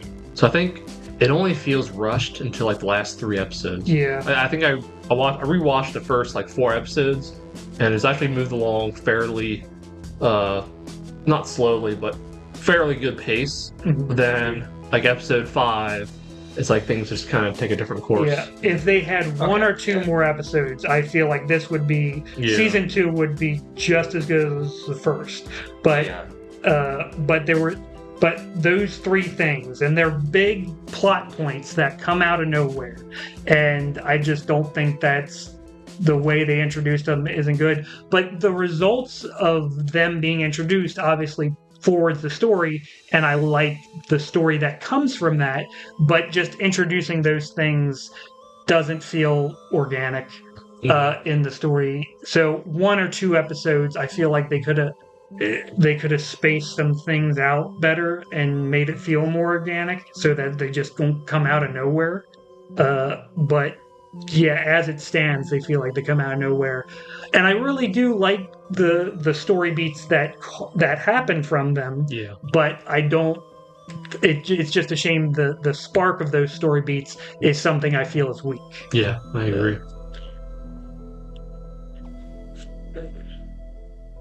There's a couple of notes I made.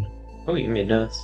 Well, I started to. I thought then- about it, but Yeah. my problem is when I made notes for the other podcast, I felt like that was part of the reason they went so long was because I had to go through every individual Mhm. thing. Well, and I did was, it- like, yeah. insistent upon it, so I'm like, I'm not doing notes this time. Yeah. Well, I started doing notes my second watch through, not Nice first. idea. Yeah, but I remember. Okay, this is super small notes I gave up really quick. But one thing I wanted to point out was like during the Memorials attack, when the Undercity boss lady, she's like attacking, and she was using this big clunky chainsaw instead of just like using like a gun or something. And it's like, Yeah. I know it's a video game, and that's Yeah. what they kind of Yeah. use in the game, but it's like that is really ineffective. It's like, Yeah. Yeah, what was with the Jinx when she gives her the arm? She's got the like slot machine. oh yeah, That's Yeah. That's it's just Jinx Jinx's style. That's Uh, Jinx's So style. is that a character in? It's actually no. No. That she's not a character, but it's just kind of this random. the weird thing too, though, is like character.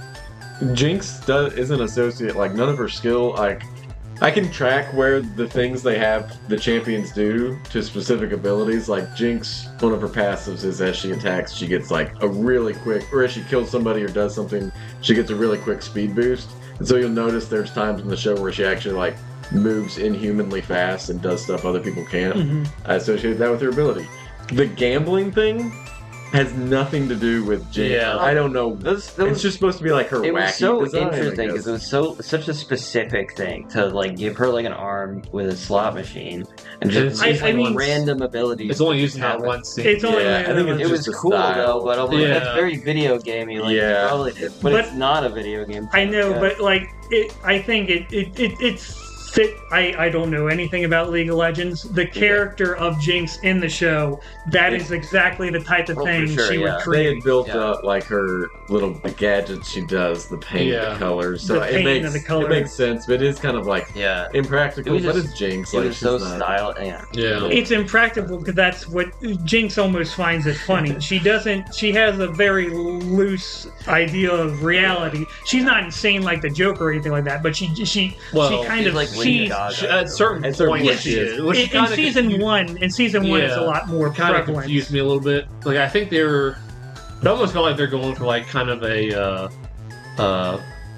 schizophrenic, bipolar type Yes. thing. I think where in the it's game like she is like legitimately and not back and forth between. Yeah, she's complete. she She's is legitimately insane. crazy. yeah, insane. which is I kind of wish they would Would've have been more more. consistent with that Yeah. craziness.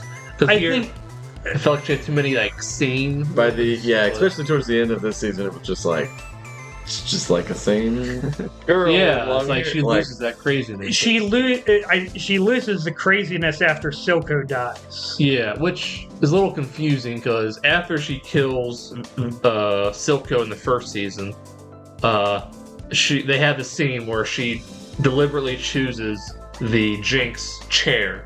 Like she fully embraces Yeah, Jinx. yeah. And then second season, It's like no. no, I don't like. I'm not Jinx. I don't want to be Yeah. Jinx. Yeah, It's like, I think they just they don't- changed their mind about Yeah, the story. it's like it was. I didn't like that.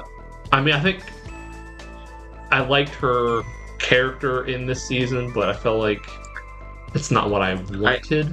I don't know how to express that. I was Not what I expecting them to go because, like in the game, she's considered a villain, just Yeah. like full on Yeah. villain. I thought that's what was going to happen. Is she was going to be essentially because Victor's also a villain in the game, and it's like I expected them to just completely throughout the whole season be Make her an she is. antagonist.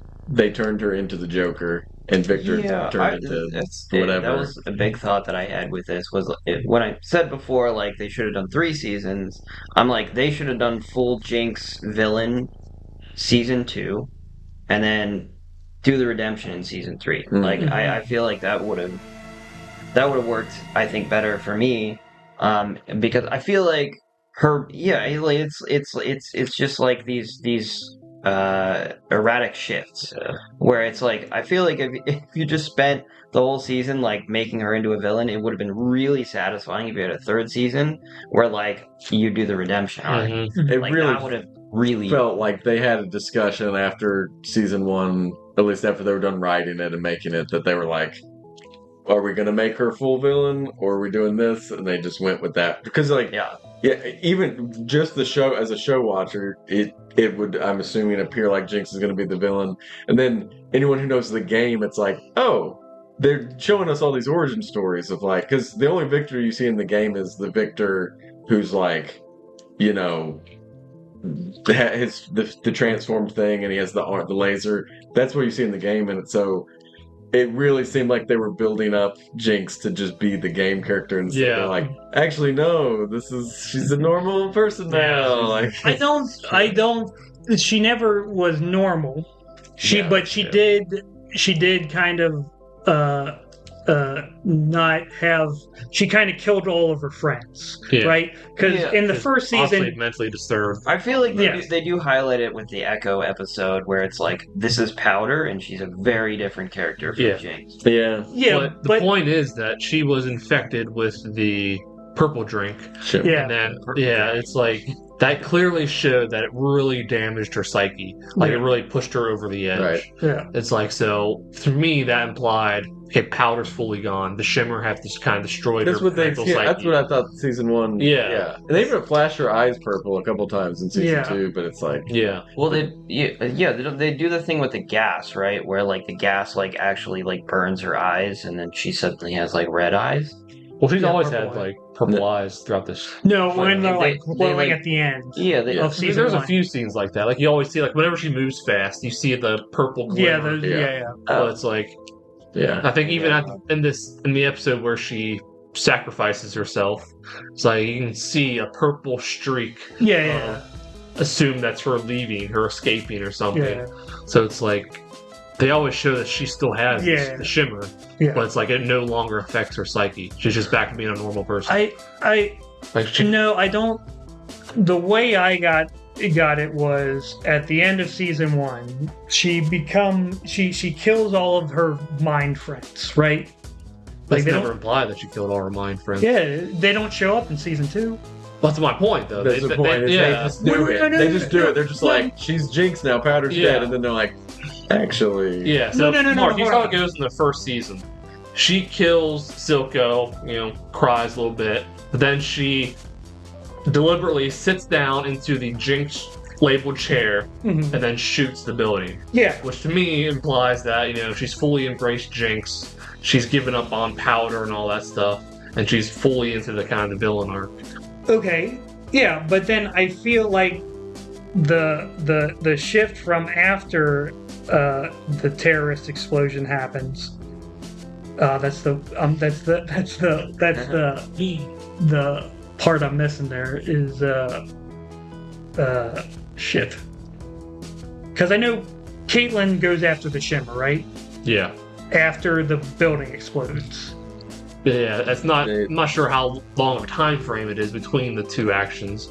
Like she starts the strike force. I that goes forget after Shimmer. what causes her to walk away. Jinx. Walk away from. What do you mean? To walk away from being Jinx. being Jinx. Nothing. The second season, she already stopped being Jinx. But no, like what's the first thing she does in season 2? She finds the little girl. Is that the first thing? Yeah, So that's the first thing. That's how she's introduced. Is she finds the little girl and just wanders around. She doesn't. she's commit. kind of like, She's gone underground. Like no one can find her. She's completely hidden. Yeah. It's like she's done nothing. The whole point is that people see her as a symbol for what she did, Yeah. but she's gone. She's never made an appearance. Yeah. So, I mean, I guess I didn't put it. I mean, I understand. So I think her scene of sitting in the chair, I can accept that, like, yeah, if she ultimately becomes the villain, then yeah, that's her point. But her sitting in that chair was her psyching up to blow up that building. Yeah. To me, I don't think she had, and then her killing Silco. That was before she sat in the chair. Yeah, Before she accepted being Jinx. yeah. So she kills Silco, and then Caitlyn tries to kill her, right? No. Why does she sit in the chair? Because she just killed Silco. Okay, and there you go. tells- That's what I just said. Yeah, she You're sits acting in like the that. Jinx chair after she kills Silco. Yes. She tells Vi that I thought you could accept me again, but I realized we've both changed. Yes. I'm no longer Powder, and you're no longer the sister that I knew. Yes, which is true Yeah. for that situation. And then she works up the courage. Well, not the courage, but Yeah. she's saying, "I'm becoming the villain," and then she I'm blows becoming up the the Joker. Yeah, I'm I'm becoming becoming the the joke. I'm Until becoming the season Yeah. Joker. And I'm then no I'm no longer the longer Joker. yeah. No, And she because stops being the villain. No. The very first scene of I'm okay with that. I'm okay with Yeah. blowing the shit out of it and then just having no direction. Because the end of that, it's not like she has a plan. She's just angry and shooting this thing at a target she views as the corrupting pressure in her life. Yeah. She doesn't have a plan. Silco's the one with a she plan. doesn't need a plan to be a villain. I She know, can but still do what is she going to do? attack Piltover or something, or Yeah, but she doesn't have the forces for that. she doesn't need really the forces. I mean, she does. I mean, pretty much everyone in supports her immediately. Yeah, in she's got the whole season 2. hero of the yeah, everyone's painting their hair blues and building No, murals. they over. they paint their hair blue after the girl pretends that she's doing terrorism. But it That was before works. that. It Yes, works because they- Jinx is their Yes. Yes. So she goes underground and she's kind of done. She turned off the Joker switch. Yeah, Yeah, she's back to being normal. She's not back to being normal. She's not back to being pre-shimmer. normal. She's back to her pre-shimmer days. That is not at all true. She is not at all normal. She's still. She's literally in season 2. She acts the same way she did before the shimmer, before being killed and injected with shimmer. She acts how she was while she was working with Silco and just being normal levels of crazy. That might be true. She's crazy, but normal levels. She's back to her crazy. Normal crazy, not her shimmer crazy. She doesn't have the motivation or plan or will to become. When you're Silco crazy, was. you don't really need that. You just go off doing crazy Is that shit. good character development? To Well, just that say, is- they do it because they're crazy. They're Well, crazy. to be Why is fair, it that is literally her character, and like No, no. Jinx with Shimmer. That is her character, and how she acts on Shimmer is the character from the game that they use. Now you could say Okay, they completely changed it. again. I don't respect the game. but I don't respect. Yeah. But here's I the don't point. respect, Here's the point, though, is what you're saying. Just like, yeah, it's normal for her to go back. No, the point is they built her up to this, and then they clearly were just like, man, we don't really want to make her the villain. Like, let's just change it. And it's like it is a little. I don't. janky, I don't agree that where it's. I don't think her at the end of season 1 was in a position where, like, if she wanted to claim that power, she could. Because of after what she did, and we see at the start of season 1, people are they know who she is, they know what she did, and they see her as a hero. But she doesn't really, she and Vi are kind of in the similar, they're sisters. They don't, at this point, what would the plan be and what would her motivations be? She was sort of just following Silco. She was following Silco until she was shimmered up. Then she went batshit crazy doing her own thing. Okay. She didn't listen to Silco when she was post shimmer. Yeah. It's like it's just weird that I don't know how to explain it else than what I said, but it's just like it doesn't feel right. It's like if she was still sane, she was never injected with shimmer, I'd see your point. But it's like the shimmer clearly in the show completely wrecked her psyche. It's like she's constantly seeing dead people and talking to them and everything. I don't think that's the shimmer alone. I don't think it's not the shimmer alone, but the shimmer is what took it. Yes. It broke her. Essentially, she was always somewhat damaged, but the shimmer completely broke her to the point where she does what she does at the end of season 1. Yes, where she's no longer bound by Silco. She just goes off doing her own thing and her own. And it's not that big of a time jump because it's only like Kate's mom died and they haven't even done the funeral. But maybe a week. Yeah, but I don't think her.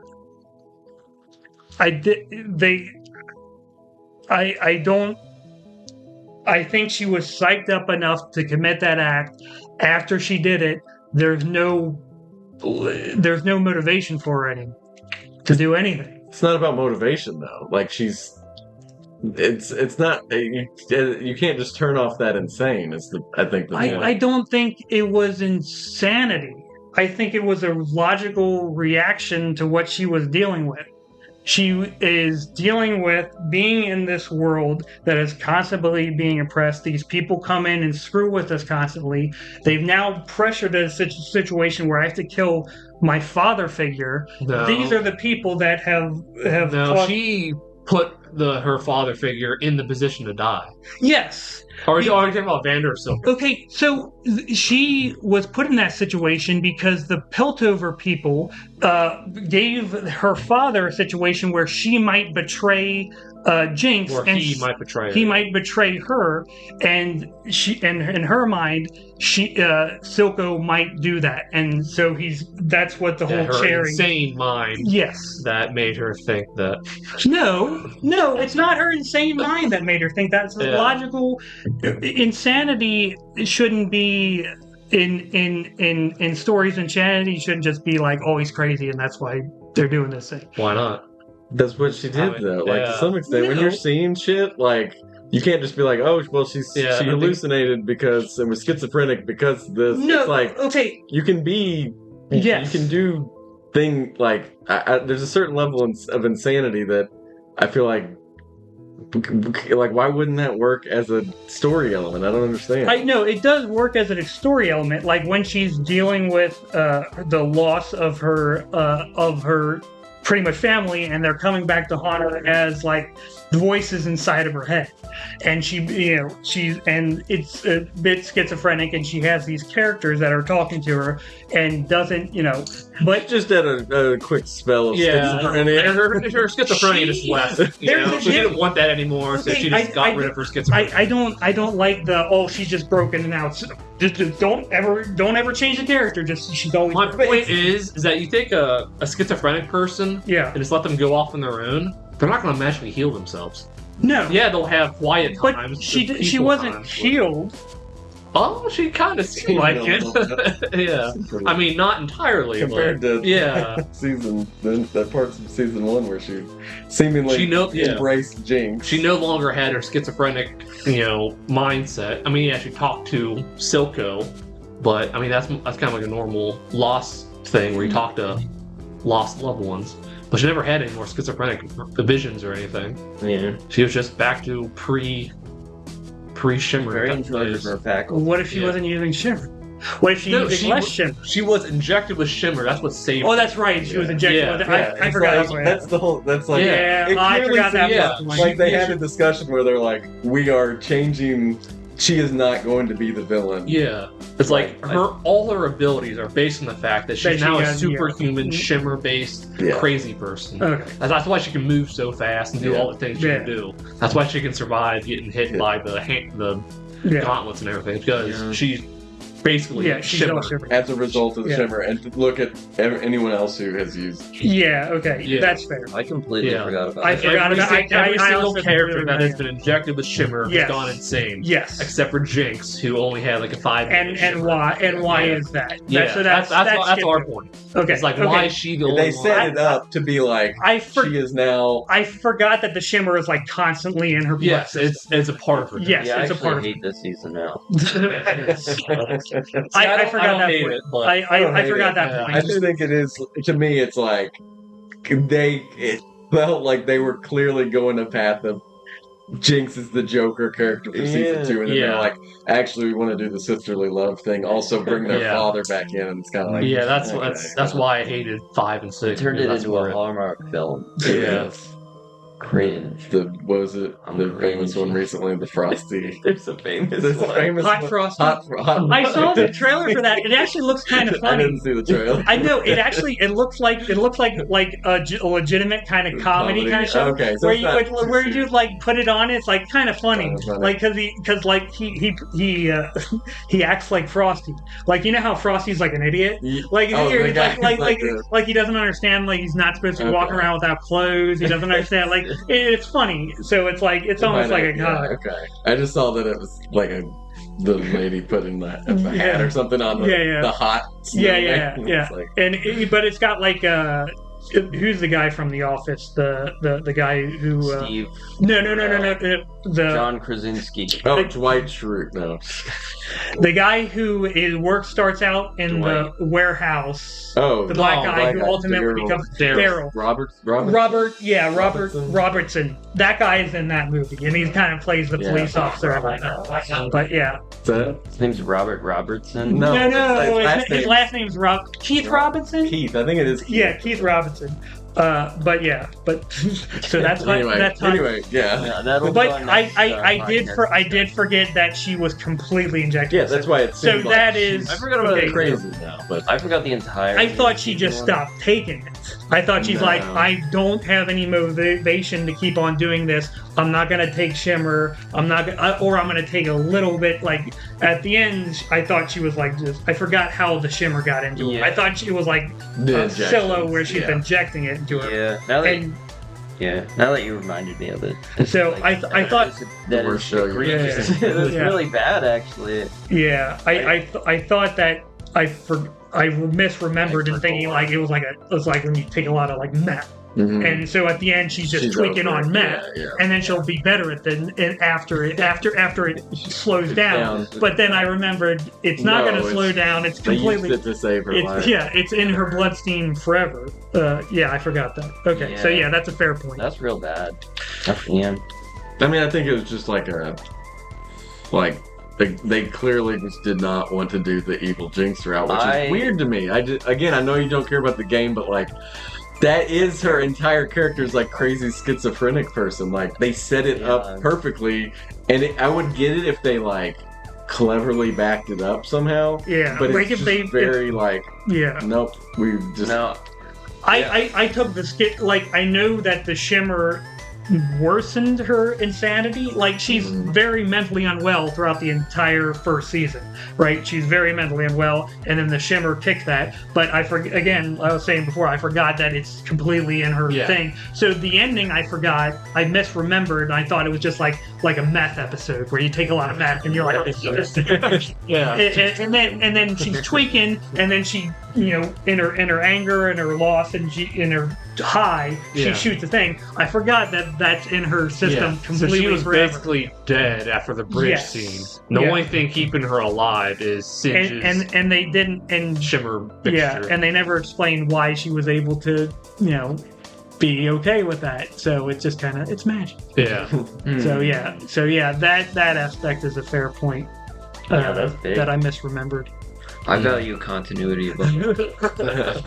Well, then the Rise thing probably that's the most blatant. I'm glad you pointed it out. Like The what thing? the fact that the character at the first episode of the whole series retconned it to be that's the one thing. That's the major thing that stood out to me. Is like I hate this. That's big. Yeah, if I'd rewatched it, I mean, he might be from a different dimension, but again, like you said, that dimension would also have to create a hex tag. Yeah, but, and it's the fact that they behave entirely different. It's like his whole arms It's and everything clearly are different. Rise. And like he actually uses the runes to execute his magic. Rise is the rune. Whereas Victor, he doesn't need the runes. He doesn't. He's just pure arcane at this point. The hex core. Yeah, he has the hex core. Yeah.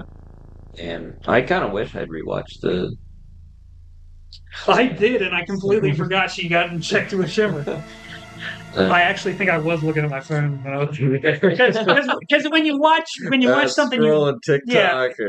watch something you've already watched, you're like, there's that still back in mind where it's like, okay, technically I've already seen this. I can look away and I'll know what happened. Yeah. Oh, the misery. Oh God. What is it? What are they? Watch out, please. Yeah. At least they didn't actually include the band in the show. Well, what is it? It says original song opening song by Imagine Dragons. Yeah. I'm surprised they didn't though, because they have a very Riot and They did. I thought that was a joke. In the first season, they did. In the first season, the second season. Oh, yeah. Because Riot, they have an extremely collaborative thing with them. They're in everything. They perform at work. It's. Now they got I thought for sure they'd have a original character. So on Imagine Dragons, there's the new season of Fargo came out. And they just have this character that's kind of like a deadbeat husband and is kind of an idiot. And just one little thing of set dressing that made me laugh is he's got this garage and one of the posters is Imagine Dragons. And it's like... it's just like... I think it might have been Wes at one point was talking about how they feel so... I forget the words you use, corporate, they feel like... They're so... it's such generic. A generic, rock... I still listen to some of their songs, though. There's some good ones, but at first I didn't agree with Wes, but as time went on, I kind of started seeing his point, and it's I think boring. Radioactive, I kind of is an earbug, but then once they got to Believer, I'm like, this is terrible. It's like if you generated pop rock in a lab. Imagine Dragons. Yeah. It's just when they came out, there were so many bands that were way more interesting than them, but they got so popular. In the mainstream, they sounded interesting, but they weren't. They were the most boring. Well, there was other songs in the show that I didn't look them up, but I'm like, you could tell me this was Imagine Dragons, and I would think it is. It may be, but that was my issue with some of the. To your point, there was some that I'm like, this goes really well. It was like a 50-50 shot. Of a coin, and it's just like you should have had a better music curator because some of this sounds amazing and perfectly fits in the world, and then others just like, what is this? The freaking early 2000s? Some of it reminded me of like a YouTube edit of like an anime fan put together. Linkin Park anime. It's like we're gonna put System of a Down on Naruto, and it's gonna look awesome. Yeah. One I did like though was in episode 7. It's when they're dancing or whatever. I think it's. I don't know I think it was a French song. Is it French? It was really When it's like dancing. It's when when Echo and Powder and reality dancing. Party. It's like I really like that. That was a good one. Yeah. I really they did so many of those. They didn't do that in the first season, right? They didn't do not as much though. Because they didn't have a montage. I remember the specific one with like Vi in the bar fight. I remember that being like a big one. I don't remember any from the other episodes. I didn't rewatch season 1, but it felt like there was more in season 2 that I thought. It felt like every episode they did one of those. Yeah. And it was like, a lot of them were like, I just didn't care. Yeah. Like, I didn't like the music that much, to be honest. Personally. The scenes they showed with the music were usually pretty good, though. All the montages. It's like the animation, the animation and direction. I feel like it's just like top notch. Oh yeah. So I know, like with I think it was the first episode of the second season with the funeral of Caitlin's mom. They had like the black and white of everything. Then you have like Violet. She's her normal colors and stuff like that. And it's like, it's really cool. Really artistic. That they make. That's like, it's just like they're like, for this scene, we're gonna kind of like the Jinx fight scene. Like it's clear that we're not the Jinx fight scene. The Echo, the Arm lady. It's like.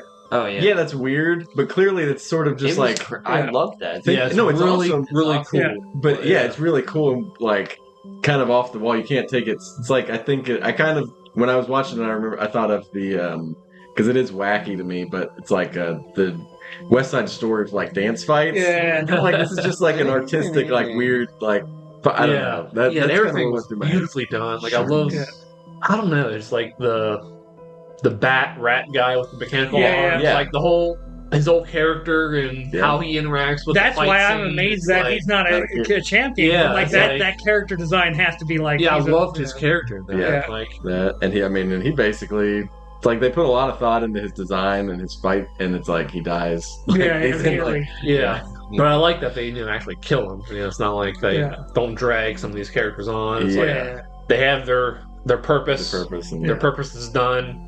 Move on. Yeah. They don't. Well, for most characters, they don't drag it out. And Heimerdinger is he a champion? Mm-hmm. Yeah. And he died. He did. Pretty definitively. Well, yeah, seems so. Or maybe the universe disintegrated. That's what I mean. Yeah, that's another problem with the They can bring him back. You could easily bring anybody back. He's the type of character that they would do something like they'll bring back a different dimensional version of him. Yeah, he's like kind of the wacky. I don't know. Maybe I don't understand, but didn't they destroy the Hexcore and everything? Well, it's possible that when he vanished, the Hexcore sent him somewhere else or something. When he plugs all the things together, his body disintegrates. So it's like well, we don't really see it disintegrate. We just see it disappear. We just see it disappear. He's no more. I'm just saying it would be really easy on their part to write him back in, and even in a different show, they could bring him back, but it's like a version of him that doesn't even remember. That's kind of why I hate the whole multi-dimensional. Yeah, me too. Do you dig the multiverse? Yeah, dig on multiverse. Multiverses should be what episode 7 is about. A lot of time multiverses get them wrong because they're getting the wrong question. They're trying to say, "Oh, look at all this cool different stuff," but really look at this same character if they were different. Yeah, right? how do you tie it into the Look original? at Powder if she didn't experience all the things she's experienced. Yeah. Look at these characters if they didn't do that. Even Silco can be a good guy if he under the right. Right, and I think you got to keep the scope small. Of Yes, the and you effects. can't use it as what it is used for now, which is just ladies writing. Oh, he died so we get the dramatic scene of dying, but then he comes back. Right Yeah, now. I hate that. It's just like I hate that. I And hate I think they're characters going to do coming that back. with several characters. That's Jinx why- is definitely coming Jinx is back. for sure back. That's It's why I'm like, I wonder if any of the champions are actually dead or if Yeah. I feel like the other weird thing. Bessa has to be dead. The only thing with that is they never really explain. They spend a lot of time on the rune thing on her arm, and that's like not part of her character. Like that, there's something there with that. I don't know. There's speculation that wasn't actually Mbessa. The dark wizard person that supposedly kills Mbessa is like the LeBlanc the Deceiver, and she's good at creating illusions. So it's like that's again. I personally wonder if any of the champions are permanently Well, I think gone. For me, I they read are. one of No one's ever really one of the writers for the show or something. I think he made a statement saying that Whatever comes after. a lot of the characters that you think are dead might be coming back, or something along It's those like lines. comic books. Yeah, it's like I hate that. I was disappointed. Is that what I love about Arcane was? Is it contained? Yeah, it's Yeah, very so- contained. It's like it's not trying to create a dozen offshoots or whatnot. Now, And well, it now is. they're doing a It's dozen too And now offshoots. they're. That thing is that Yeah. that's why I'm perfectly fine. Even if people tell me it's good, I'm not going to watch it. The next Because I don't like it. I don't like it's my own personal I want this to fail because I don't like this world we've created where we just continue the stories and drive them into the ground until they mean nothing. Yeah. To the point where it's like I don't even like the old stuff now because Yeah. we've crammed the stories I in. will say, I'm worried about the budget cut specifically because even if the story is shit, I'll be able to disconnect Yeah. myself from it. But if they keep up the art direction, They like they Yeah, can't. no, that's what I mean. is Sustainable. If they can keep it up, then I'm like, I just want to see how cool you can make things look. Yeah. But I know that with the talks of how they're already, it's not going to be as expensive. It's like, Yeah, it's okay. yeah, there's not which is insane for how popular of a show this became. That it's like, Yeah, I think it's like It's the like number Dune. one animated like if show on it Netflix. feels like going forward, the statements they've made, it's like you are going to get lesser diluted products And you're gonna like it. from now on. Yeah, I mean, to be fair, okay, the first season was 2021. This season was 2024. To be fair, if they push out a season 3, 3 years from now, 2027, I feel like people aren't gonna care anyway. So you may as well put out the less expensive product because version. at least people get it faster, and then they might retain interest. That's true. I mean, from a business perspective. Yeah, I'm very artist here. business-minded. Yeah, Talk that about the But that's what I'm saying is that like I saw some post the other thing is like I would trade all the Star Wars sequels for just one more sequel of this movie. But it's a movie that's self-contained and brilliant because it has an ending to Yeah, it. exactly. You don't want more from I those see. characters. Are we talking about Gladiator 2 now? No, I'm just yeah. kidding. We were talking about it before. With this, okay, yeah, well, like that. It's Shit. just like I just yeah, it's just like I like self-contained stories. Mhm. I don't like when they go on forever and ever and ever and they become meaningless background noise. Yeah, That's terrible. yeah. That's It's the dying worst thing art. you can do to art. Yeah. It is overexposure and turn it into popcorn. And something great like Arcane, which is great. The second season has a lot of problems. It feels rushed. They introduced 3 Deus Ex Machinas that we all don't like, and they're not even really Deus Machinas. They're really just. And then this It's happens. just Yeah, funky. there's Yeah, it's because because they like Vander showing up doesn't solve any problems. It just makes more problems, right? Wow. So it's just a little inorganic. But to create something great, stories the entirety of a story is where it begins and where it ends, and the journey in between that.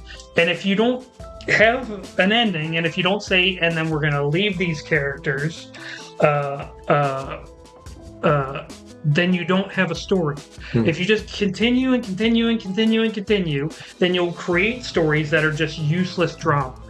Stories that don't say anything, stories that, it's like I'm going to say The Boys, where it's like, where at the start you have a story which clearly is satiring, clearly has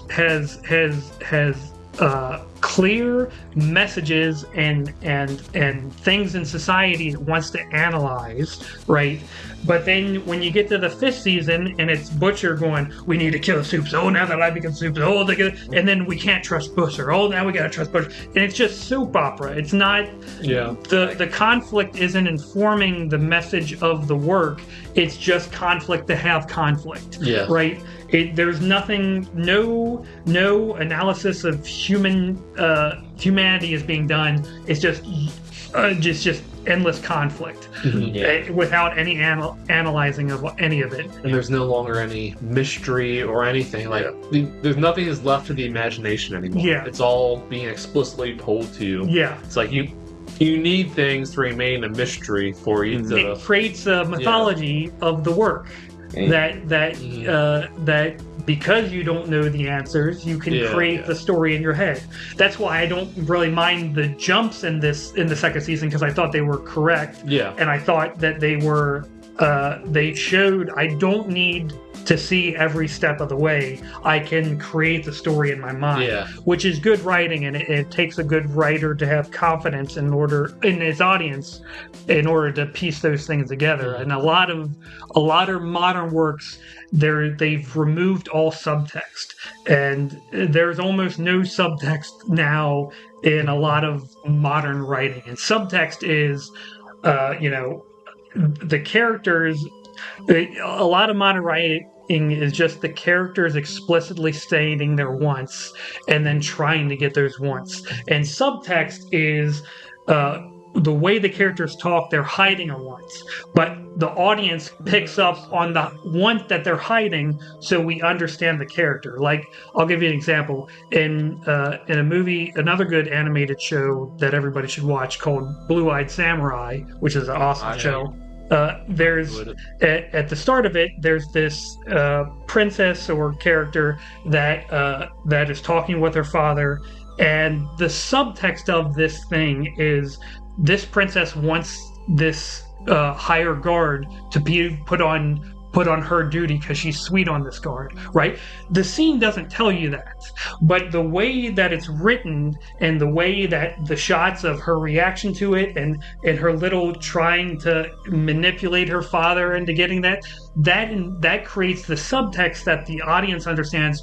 Oh, okay, I understand. And you might not even pick up on all the subtext until the very next scene, which shows her getting together with the guard that they're talking about. And then all the subtext from the last scene, you go, oh, that's why she did that. Mm-hmm. And that's when that stuff happens, the story is happening in your head, where it's like, oh, and then you go back to that scene in your head and you're like, oh, okay, I get why she did these things that at the time I thought were weird, but now I understand that. The only problem is the decisions around these media are made to broaden the audience as opposed to trust them to pick up. And if they think that any significant portion of potential audience is not going to get it, they're going to go back to the... Well, that's another thing, is that most of these stories are... Hollywood does these screen tests, and every artist that has ever talked about it complains about these screen tests because, one... Average.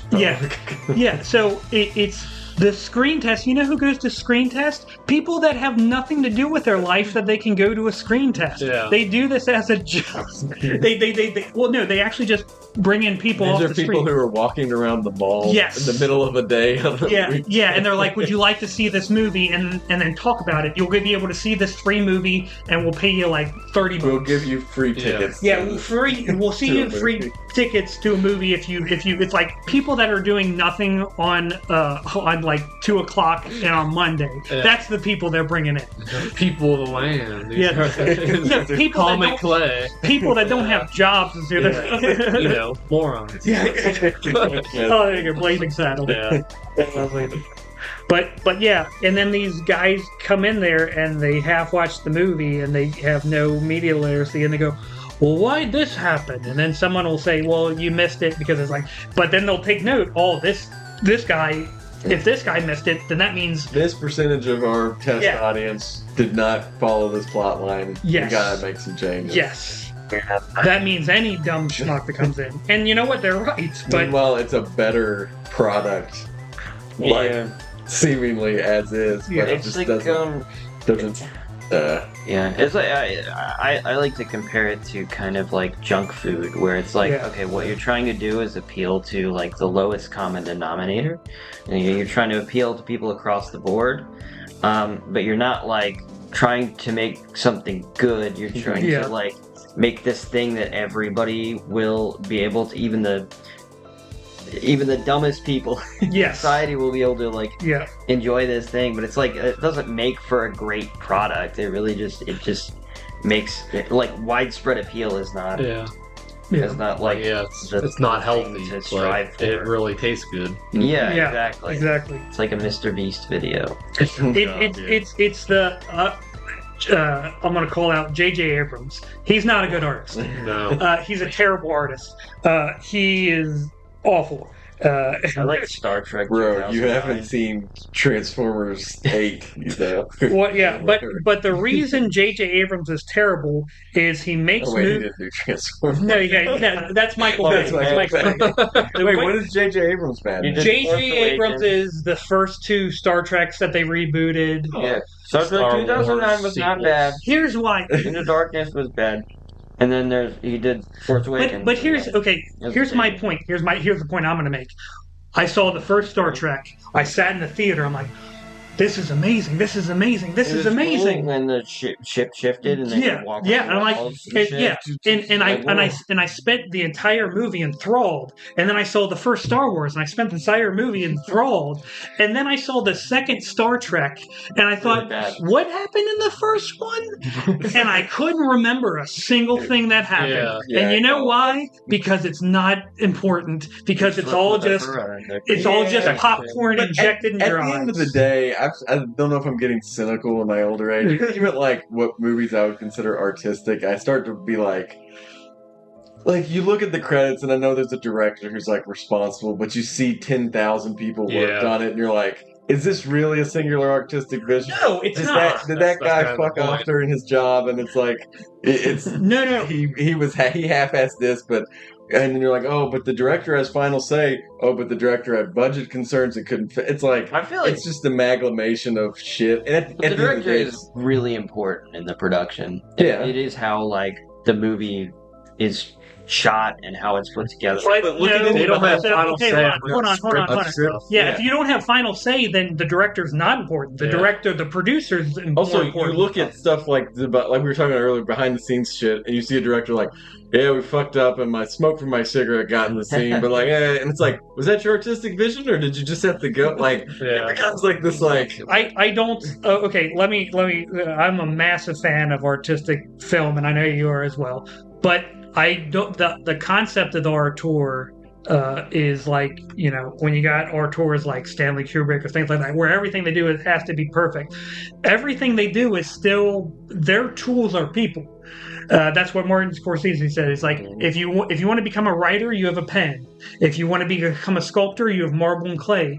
But for films, the tools you use are the people that create it. So if you do have a director that does have say and has the ability to create something artistic, and if that is the goal, it still requires everyone involved to have that goal as well and to push for that goal. yeah, but it's still like, doesn't, I guess it's like, I think when I was younger, and I still appreciate the movies, it hasn't changed anything, but it's like, I think there was part of me that almost held it in like a almost mystic, like art. It's like this thing.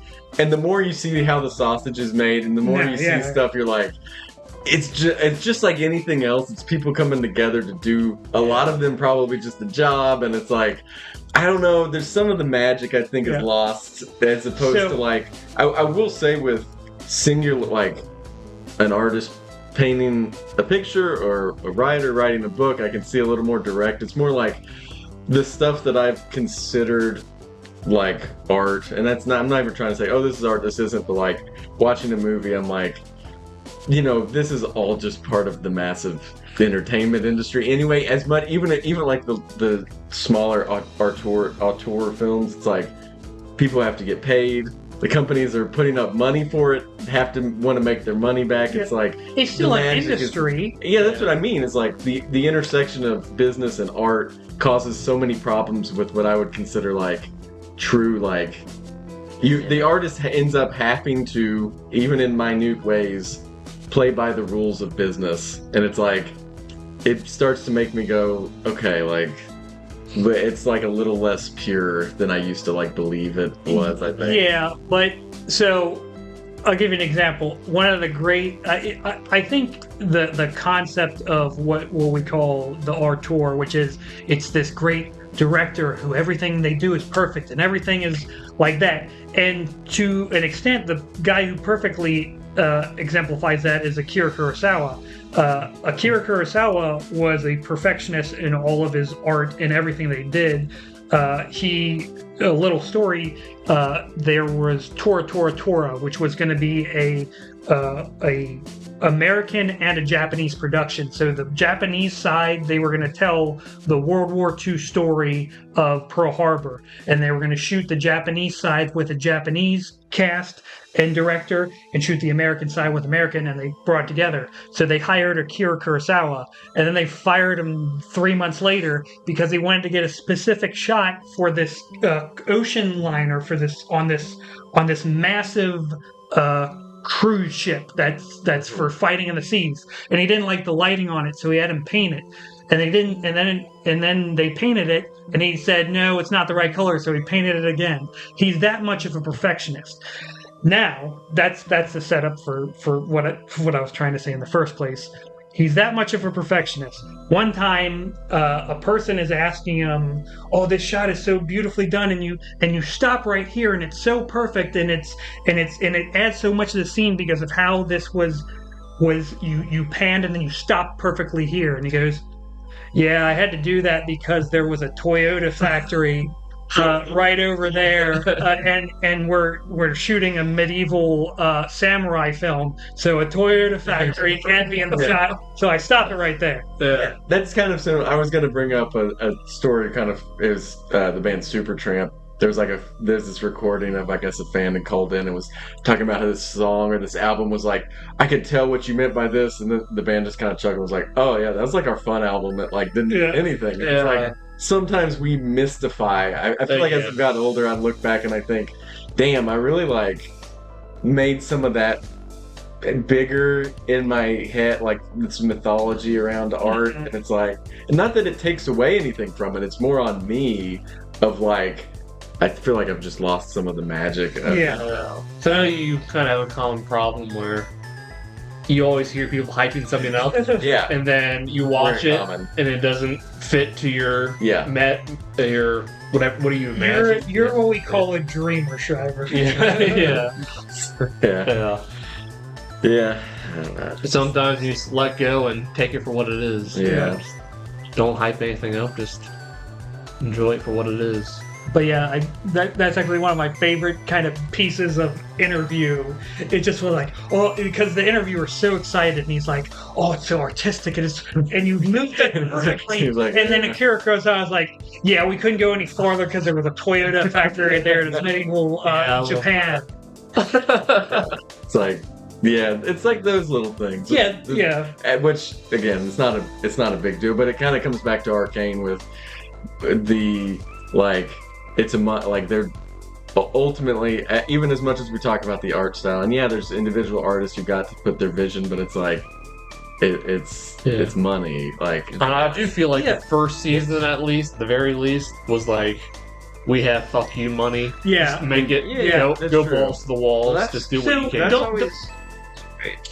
Oh, I was gonna say, that's always the thing. Is like I feel like with the first season, it's always like kind of a gamble. Even like Stranger Things kind of had Yeah. that aspect to it, where it's like they didn't really know that the show was going to be this massive success. Yeah. But then every subsequent season, it's like they suddenly have this like need to keep people interested and need to keep the show going to keep making money. Obviously, the producers are more yeah. financially invested in it. So.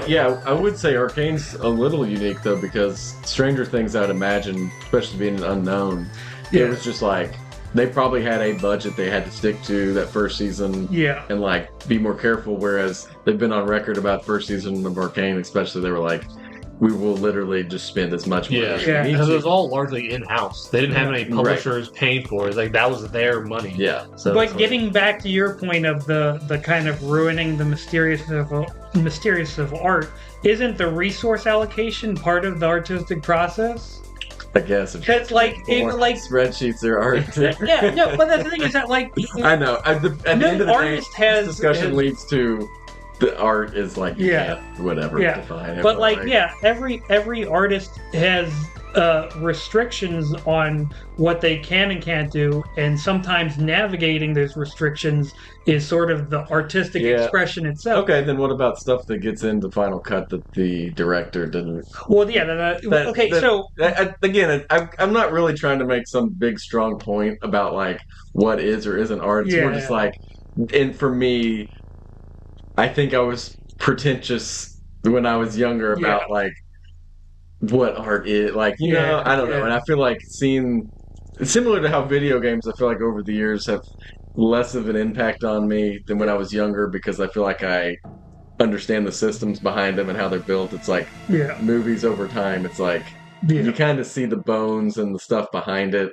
Like we're sitting here talking about like writing there was a time where you could just like enjoy the movie, and now it's like we can't help but see the bones of things. And I think of a memory that kind of explaining what you're describing in real time. I like you said, I understood the process of movie making, and so by the time I was in college, I was a bit of a film snob, where I'm like, oh, I know all the things, and so I go to see a movie, the Great Gatsby, and Leo? with Leo. Oh. And it's it's Baz Luhrmann, who can't stop himself from making a cut every half a second. And so there's not a single shot in that movie that lasts longer than 1 second. Literally, the average shot is about 1.5 seconds. That's not a joke. Because I got so bored, I was really one, two, and I had this look on my face, and I watched it with and saw that sorry. You're gonna have to bleep that. Editor. We're like 2 hours. Yeah. No one's making it this far. But yeah, so and so sees me, and he kind of sees that I'm really bored, and he's like, "What's wrong?" It's I think it's an okay movie. We were just talking to each other. It's like, and I go, every fucking second there's a cut, and then he watches it for like 10 minutes more, and he turns to me and goes, "God damn it!" Yeah. Because it's like when you think, it's like, when you think about breathing, and then now you need to think about breathing, and you can't just breathe on your own anymore. I think you said something similar about, what's the Freddie Mercury? There's the Freddie, but I didn't. Bohemian Rhapsody. I Is that didn't. what it's called? Yeah. Okay, someone else mentioned where it's like, I think I showed a video of bad editing, and Is that they the use same that. guy? Didn't he do Did Bohemian he? Rhapsody? Or did Elvis? He did one of the. No, he did biopics. Elvis. Did you Elvis was also bad. Okay. I just don't like Baz Luhrmann as the director. I started watching one of his things, which was a Netflix TV show about the origins of hip hop, and it was kind of cool. But then I'm watching. I'm like, there's too many cuts in this thing, and I look it up, and I'm like, there he is. Elvis was like I knew it was you. Like the basic story was kind of cool, and they were kind of mythologizing the origins of rap. It was more like a fantasy kind of thing. Mm-hmm. So I thought this is kind of cool, but it's just like there's just like the editing is so jarring. And I looked it up. I'm like, there he is, and I stopped watching it right then. Mm-hmm. So I only got 2 episodes in. But yeah, once you learn how the sausage is made, the magic kind of goes away. Yeah, that's true for anything. Yeah.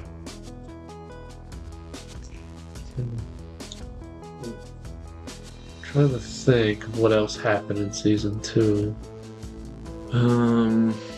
So I think episode 1 was more about funeral and memorial, and then going becoming a fascist. That wasn't until episode. That was episode 2. That was episode 5.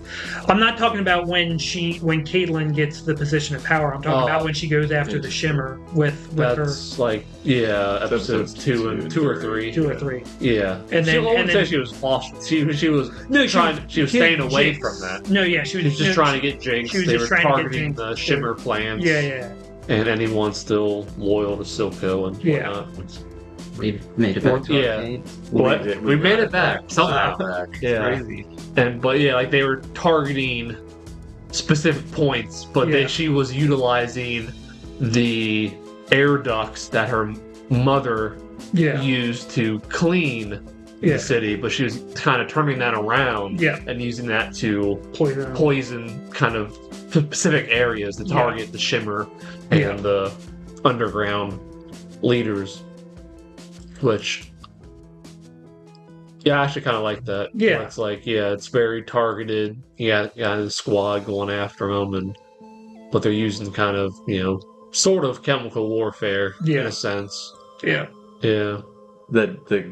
The wind goddess they painted up with the thing that they blew up. Yeah. That's Janna. She's a champion in the game. So that was kind of interesting. Yeah. They use because there are champions in the game that are gods. Yeah. And I was kind of like, okay. But I guess that's a way to. So how do gods work in League of Legends? I mean, they're just. Is Victor a god in the? Not in the way he is in the game. In the show, the Victor in the show we see is a way more fleshed out backstory. We see in the game he's just like he kind of has like a robotic voice almost. He's taken over by the Hex Tech, but I will say for the most part, basically for all of them besides Warwick, and I guess the Jinx kind of insanity thing, although like it just seemed like a story decision. They do a really good job of fleshing out the characters' backstories in association with the game. What the heck does a Heimerdinger do? He's a little inventor. In the game, he builds turrets. He's like. I thought he rolled around a giant ball. No, he has a wrench and he builds turrets and. Torb. Yeah, basically. Or an engineer. We're going back to Team Fortress. Yeah, there you go. I feel like I enjoyed season 2 though. There's a lot to pick apart. There's a lot of good moments. The difference between season 1 and season 2 is like a great show versus a really, really good show. Yeah. Also, there was I think there's always it being the first season of something unexpected. Everything's the art style, especially it's like whoa, and then you have season 2 and I think besides the story and stuff, they did a good job of. Yeah. Silco for me was such a favorite character in the first season. It's like once he's gone, whatever entertainment value is just gone. Like you can't. I don't know if I go that far, but it's like I don't know. It's like he was an integral part of season 1, but I don't think you need him to make another good season.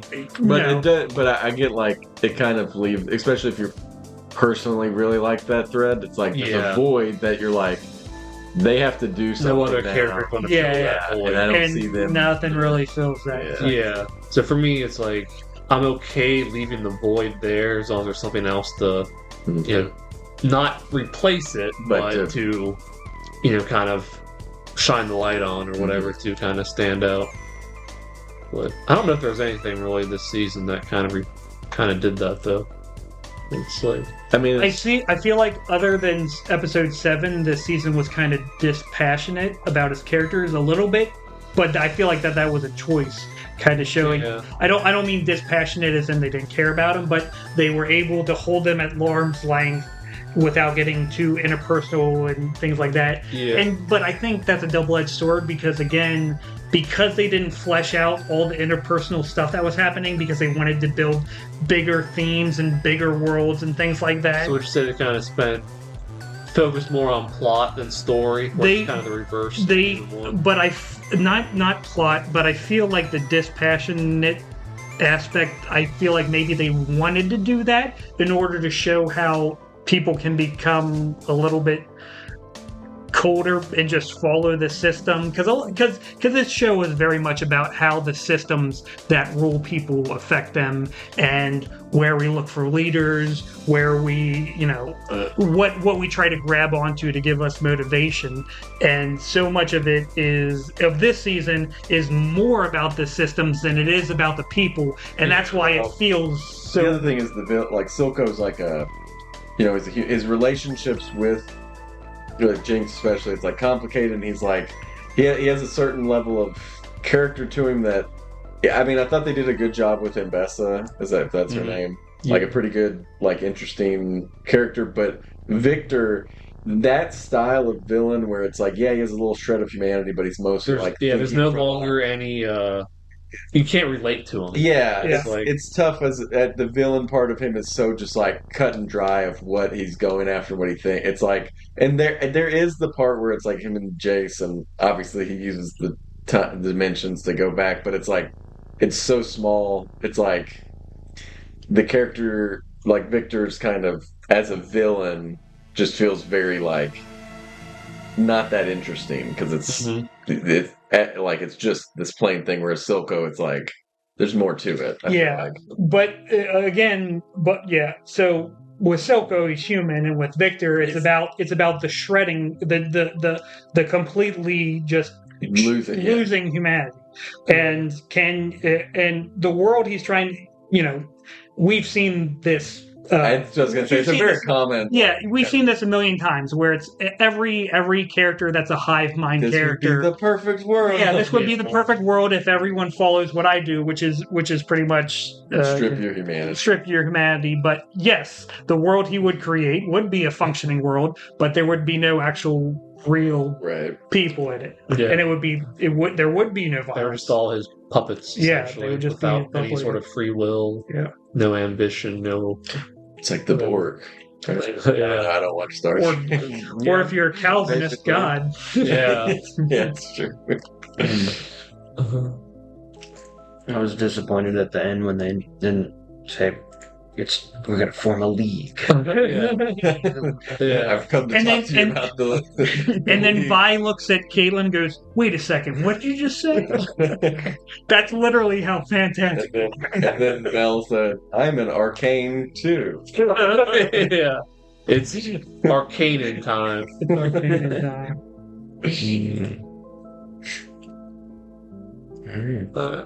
So let's see. Episode 1 was the funeral memorial and all that. And then let's see. Episode 2. I think that was starting to get into the villain arcs with I want to bring that up. The beginning of episode 2 where they had like the villain montage. We had like all the bosses sitting up around a table, and they slowly see him like leaving one at a time. Like you got the metal jaw guy. Yeah. He left. Yeah. No one really reacts. Yeah. Silco leaves. Everyone kind of turns and looks and Yeah. everything. And Yeah. kind of how they showed that was really cool. Yeah. Introducing kind of all the under bosses and everything. That's kind of also when you have the Yeah, but they didn't do anything with those. I will say that I Except kind of thought there minus was going to be. minus the bat farm. But all they did was kill him to show off the Yeah. cool new weapon. Yeah, Yeah, exactly. So it's like, I did expect them to. Not that I was like this. Like, it seemed like they were gonna like going through the underbosses and figuring out a. yeah, because I thought like they would have shown more like the strike squad having scenes of them targeting the bosses. But I guess all in the background. You don't see them actually interacting with the mob bosses. It's just happens in the background. So it's like that's kind of disappointing. Like yeah, if they had one or two more episodes to kind of show that, would have been cool. It was like yeah, they had like 2 scenes with them. It's like oh, we need to band together to fight Piltover. Yeah. You know, again, or was it together strong but not weak or whatever? It's like ape together. Yeah, ape together strong. It's like, but it's like yeah, they did nothing with it. And it's like, which kind of ties with when the war against Victor and the Noxians happens. It's like all of a sudden, okay, now we've got every single group together now. And it's like they don't really show how that came out. It's just okay, we're gonna make it so we're all working together. It seemed Well, like no, for that one, some people leave, right? So, like, it's only the holdovers. Like, for that one, half the people of both sides just are like, screw this, I'm leaving. Well, I agree, but it's in the sense that it's like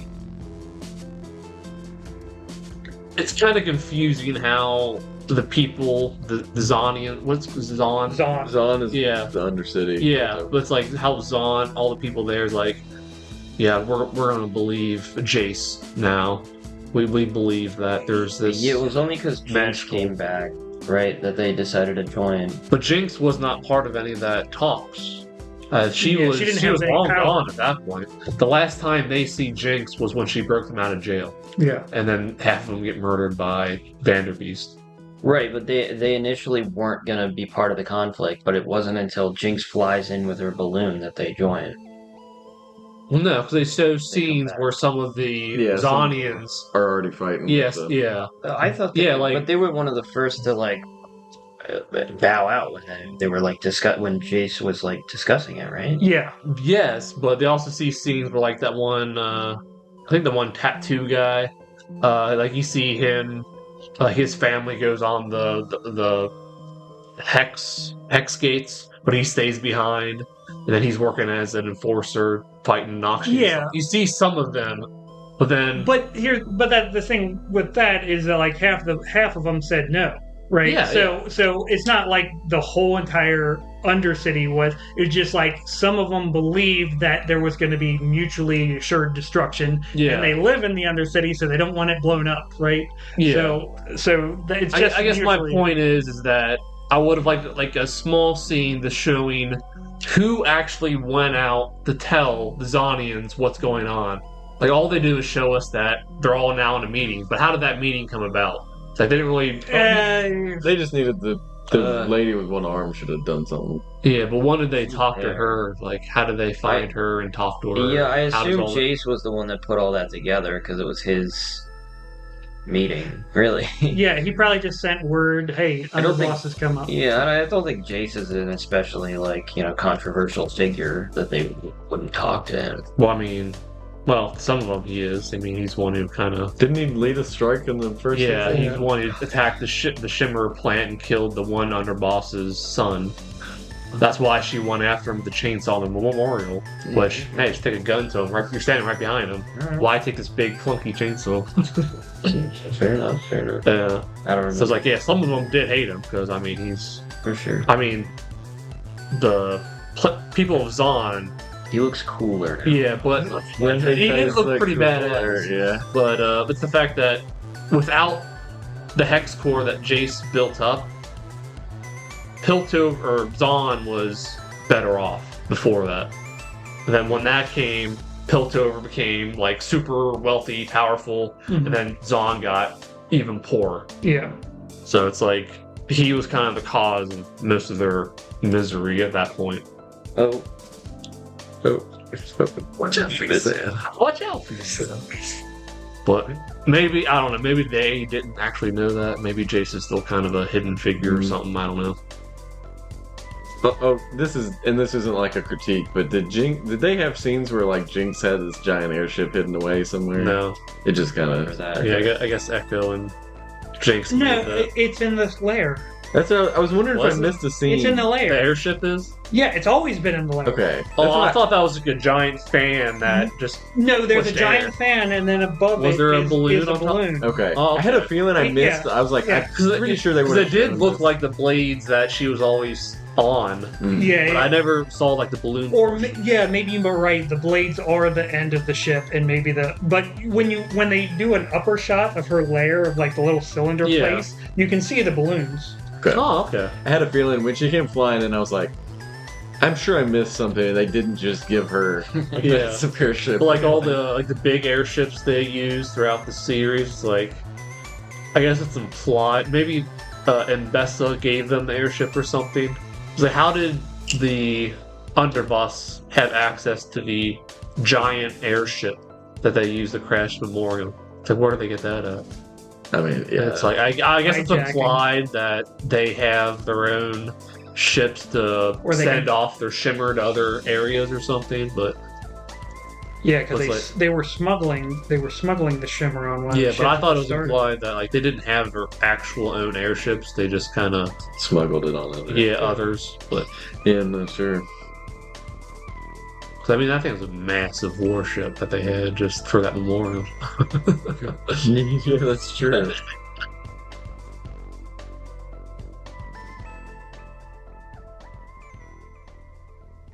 And now let's see, episode 3. I think that was Nothing happens. I forget what happened in episode 3, but episode 4 is. Oh no, I think That's when the Black Rose shows up. yeah, Black Rose shows up and kidnaps Mel. And then that's, at the end of it, Echo and Jason Heimerdinger get shot. in Yeah, yeah. the face.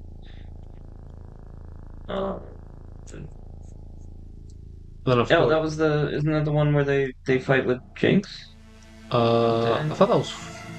Let's see. Yeah, 4 that's is, the one where they fight Jinx. I'm looking at the Yeah, episode guide that's now. one where Caitlyn and Vi fight Jinx and the one-armed lady.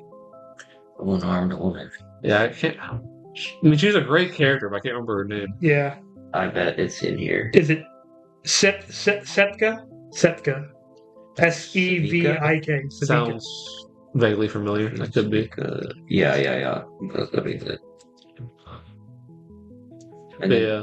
Then after that happened, I think episode 4 was about the getting together to fight Piltover, but the Noxians but they take over the meeting and Mhm. arrest everyone. Yeah. Jinx breaks them out, then Vanderbeest comes and they have their sweet father-daughter moment. hmm That was also a little. Didn't he come Yeah. all the way up just because Singe does like one drop of his own blood? Yeah, well, technically he's spilling it throughout the entire journey, but still, it's like, how far away from the beast is he when he spills that first drop? It's also implied that in any blood he can like drives him crazy or whatever. And But it's like, there's so much blood. I was thinking It's like- I don't mean this as like a serious plot hole, but I was like, there's probably a lot of people like getting little cuts and stuff throughout. Yeah. the It's like, seriously, it's like, well, at first I thought he did like a rune symbol on his hand because he has like a slit and I like did a too. circle. Because it looks all weird. Yeah, but so I it's not. assumed that. I Did something- just assumed that he trained Vander to his scent. No, because it's implied that any blood will set him off. Yeah. Because like during Mhm. episode, I think it's 6, when they're in the mines or the tunnels, Yeah. it's like the little girl blood starts dripping, Yeah, and and he that goes sets him insane. off. Yeah, So it's any blood. I know, But- but I just thought that he purposefully Yeah, I thought that too. recommend until- like a pet, like you get a pet used to your scent, yeah, so you come after me like a trained watchdog. yeah. So you I think, and I hate to do it again, but I think it's a video game thing because one of his skills is when a character's hurt enough, he can see them on the map from anywhere. And I think they were like, "Oh, we'll incorporate Oh, that," man. and it's kind of like, yeah, but if you're in a city and you can like sense it through that far, singes from that far, It's only or- people of importance that he Yeah. senses. Yeah. Yeah. He doesn't care about the minions. Just the. Well, actually, technically, the little girl wants to.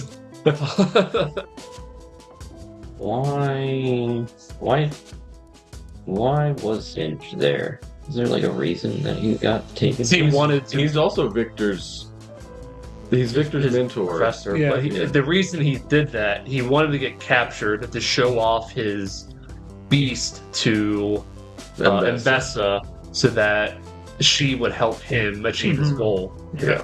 Damn.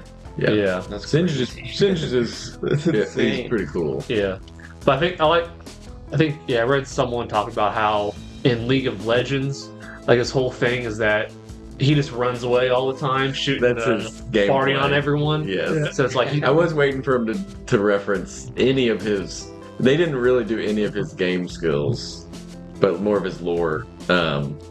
But yeah, his game thing is Yeah. he runs around, which basically not farting, but dropping. dropping little gas. Yeah, which kind of really kind of reflects how he was in the show, where he's always off to the side doing his own thing. No one's paying any attention Yeah. to That's him. exactly. Yeah, that's He's a good always point. he's what's the league thing where split you pushing. split push. He's on. Yeah. You stay off on the side. Yeah, doing his own That's, thing, and yeah, then, that's, that's a good point. then he ends up achieving his goal. So.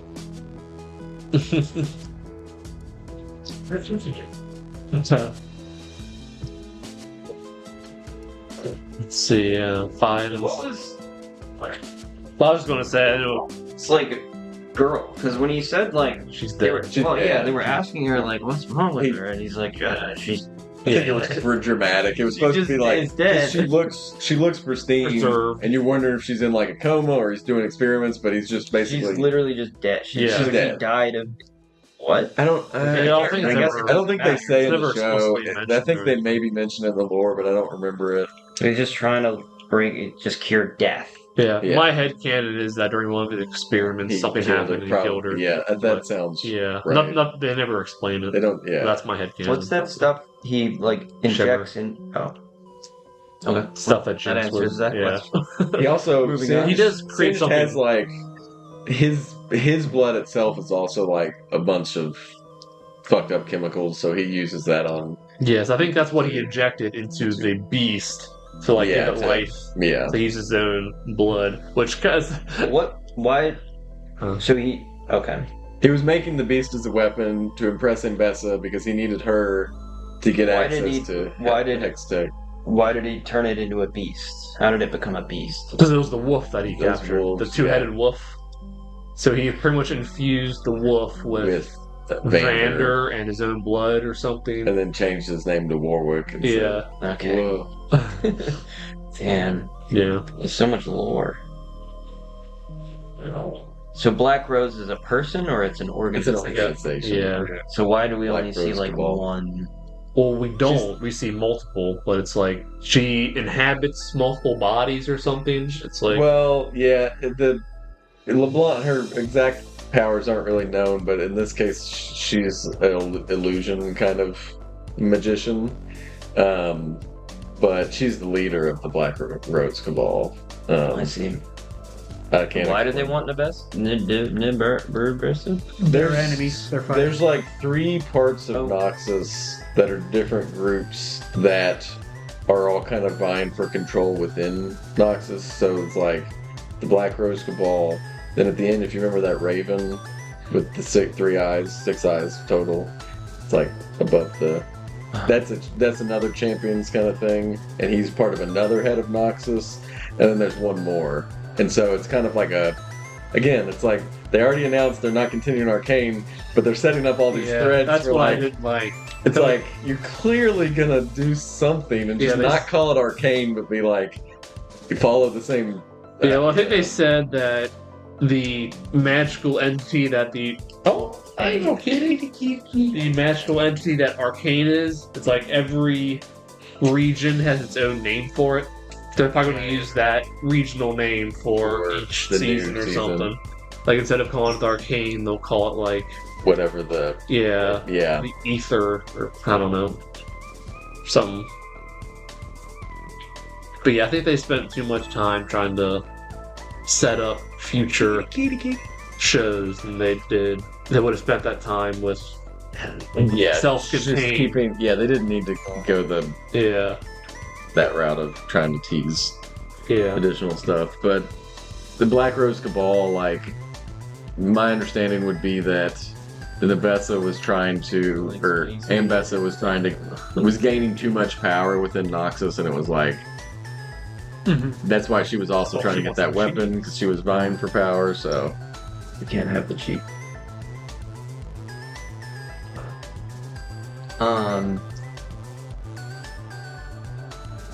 Okay. So what the hell is her name? Ambessa. Ambessa. I think it's Ambessa, yeah. Ambessa went around and she slept with people.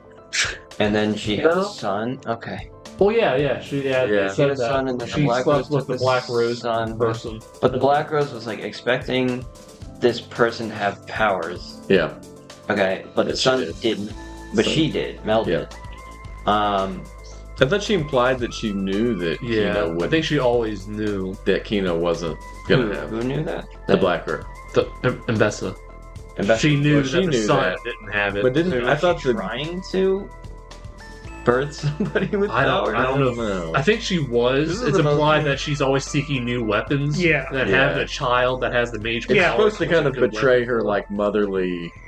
She kind of acted like, but it's really was also in pursuit of her power. Yeah. She keeps talking about how family's important to her, but really she just wants power, and she'll use her family. Yeah, didn't the girl that tells Mel who she is pretty much say that your mother was always looking for a weapon and she finally found one in you?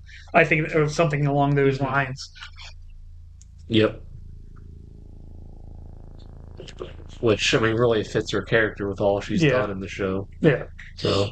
Yeah. She was a cool character, though. I remember there was a point where she had like a conversation. I forget if it was with Caitlin or with Mel.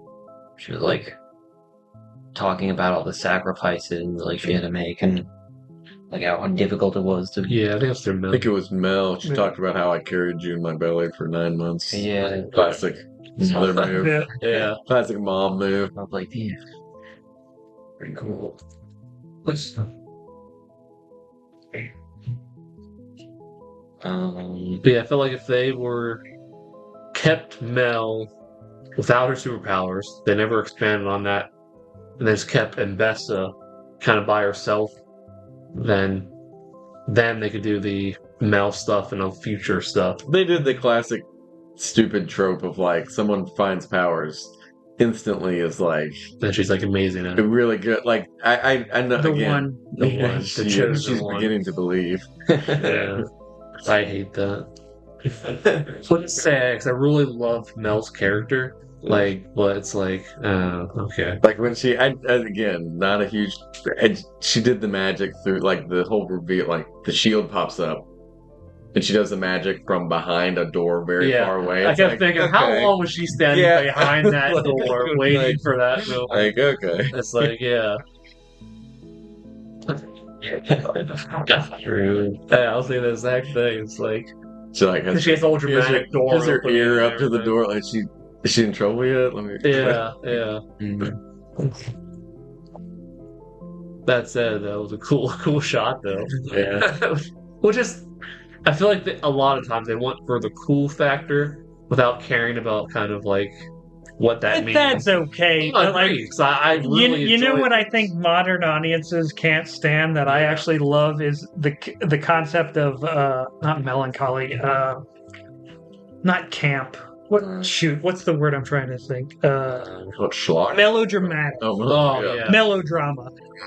You watch old-timey movies and there's a ton of it. And it's just like, and we want heavy realism in our TV shows about magical talking gerbils. Right. Yeah. It's just like, and it's just like, where's a little bit of the, melodrama or the fact that I understand that I'm watching a show, and there's a difference between having a show to go, you're watching a show versus just let's do this shot because it looks cool. Mm-hmm. It's a cool thing to do. Oh yeah, the rule of cool. Yeah. The problem is though, like, style over substance. You can just have pure style. Good, yeah. But in this case, the only reason I would even point it out is because I feel like we see the whole new powers found instantly really good or as good as people who have practiced it for years. It's kind of like, you see that so many times where there's a reason they're like called tropes, like Yeah. you know. So that's the only reason It I was would. like a marriage. I'm talking more about the shot that you're talking about, like the interest, like making the rack interest. Oh, she yeah. she gets dramatic interest because she's earned it. She's earned her dramatic interest. I mean, that's why I still love the show. I'm not going to like say, oh, that's a 2 out of 10 or something. No, it's still a fantastic show. It's just, I think a part of it is I have my expectations so high because I just love the first season. Don't do that. I know, yeah. Pulling a Shriver. But then it's like, like they didn't quite meet it. That said, like I said, I still love it. Yeah. I had a heavy sense that the second season I wouldn't like as much as the first, and I was correct. But it was really good, and so it's just like I just knew I wouldn't.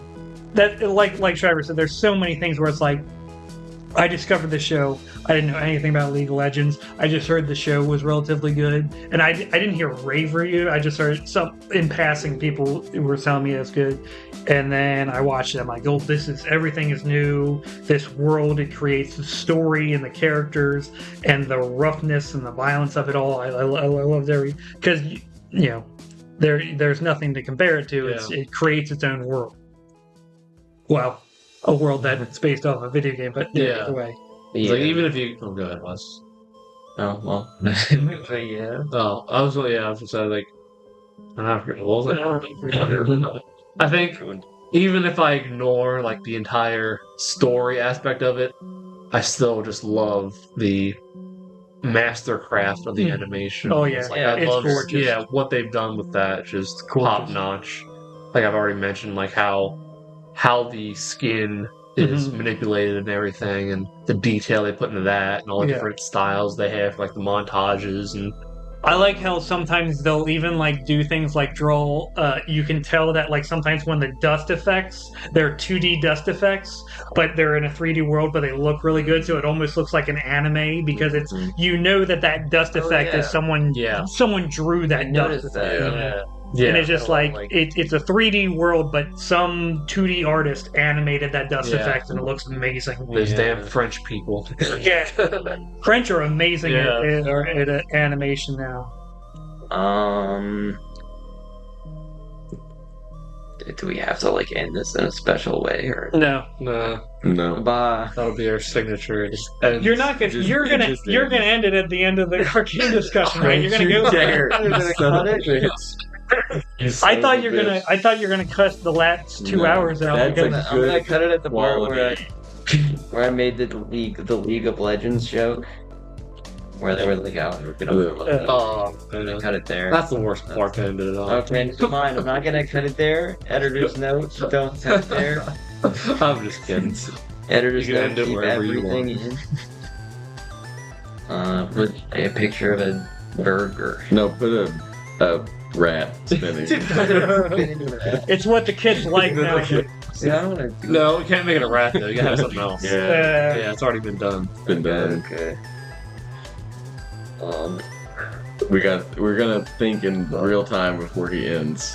What about a seal that is just headbanging or something? There you go. Like Editor's note. Yeah, and then put it through a I don't JPEG. even know. He needs distorted. Distort it and then and deep fried. What are you talking- deep fried. Yeah. So I don't even know how to do. Can you get the copyright for Freebird?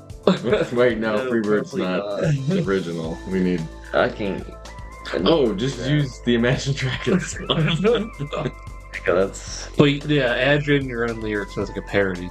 If I sing it, maybe. Yeah, just say You'll still get flagged by YouTube. and then Yeah, not if you change some of the words, maybe. No, they still flag it with the music. If I'm like really bad, Yeah, very It bad. would yeah, just don't even just be like, watch out for yourself. what? Watch out. Yeah. See, I didn't notice that in the first season. I didn't notice that at all. But after when you mentioned it in the first video, I noticed it every. It drove me episode. fucking wild. It's like But you still. the way he said it's so stupid. All right, goodbye. He didn't. Editors know he didn't actually hit the button. Okay, it's over now.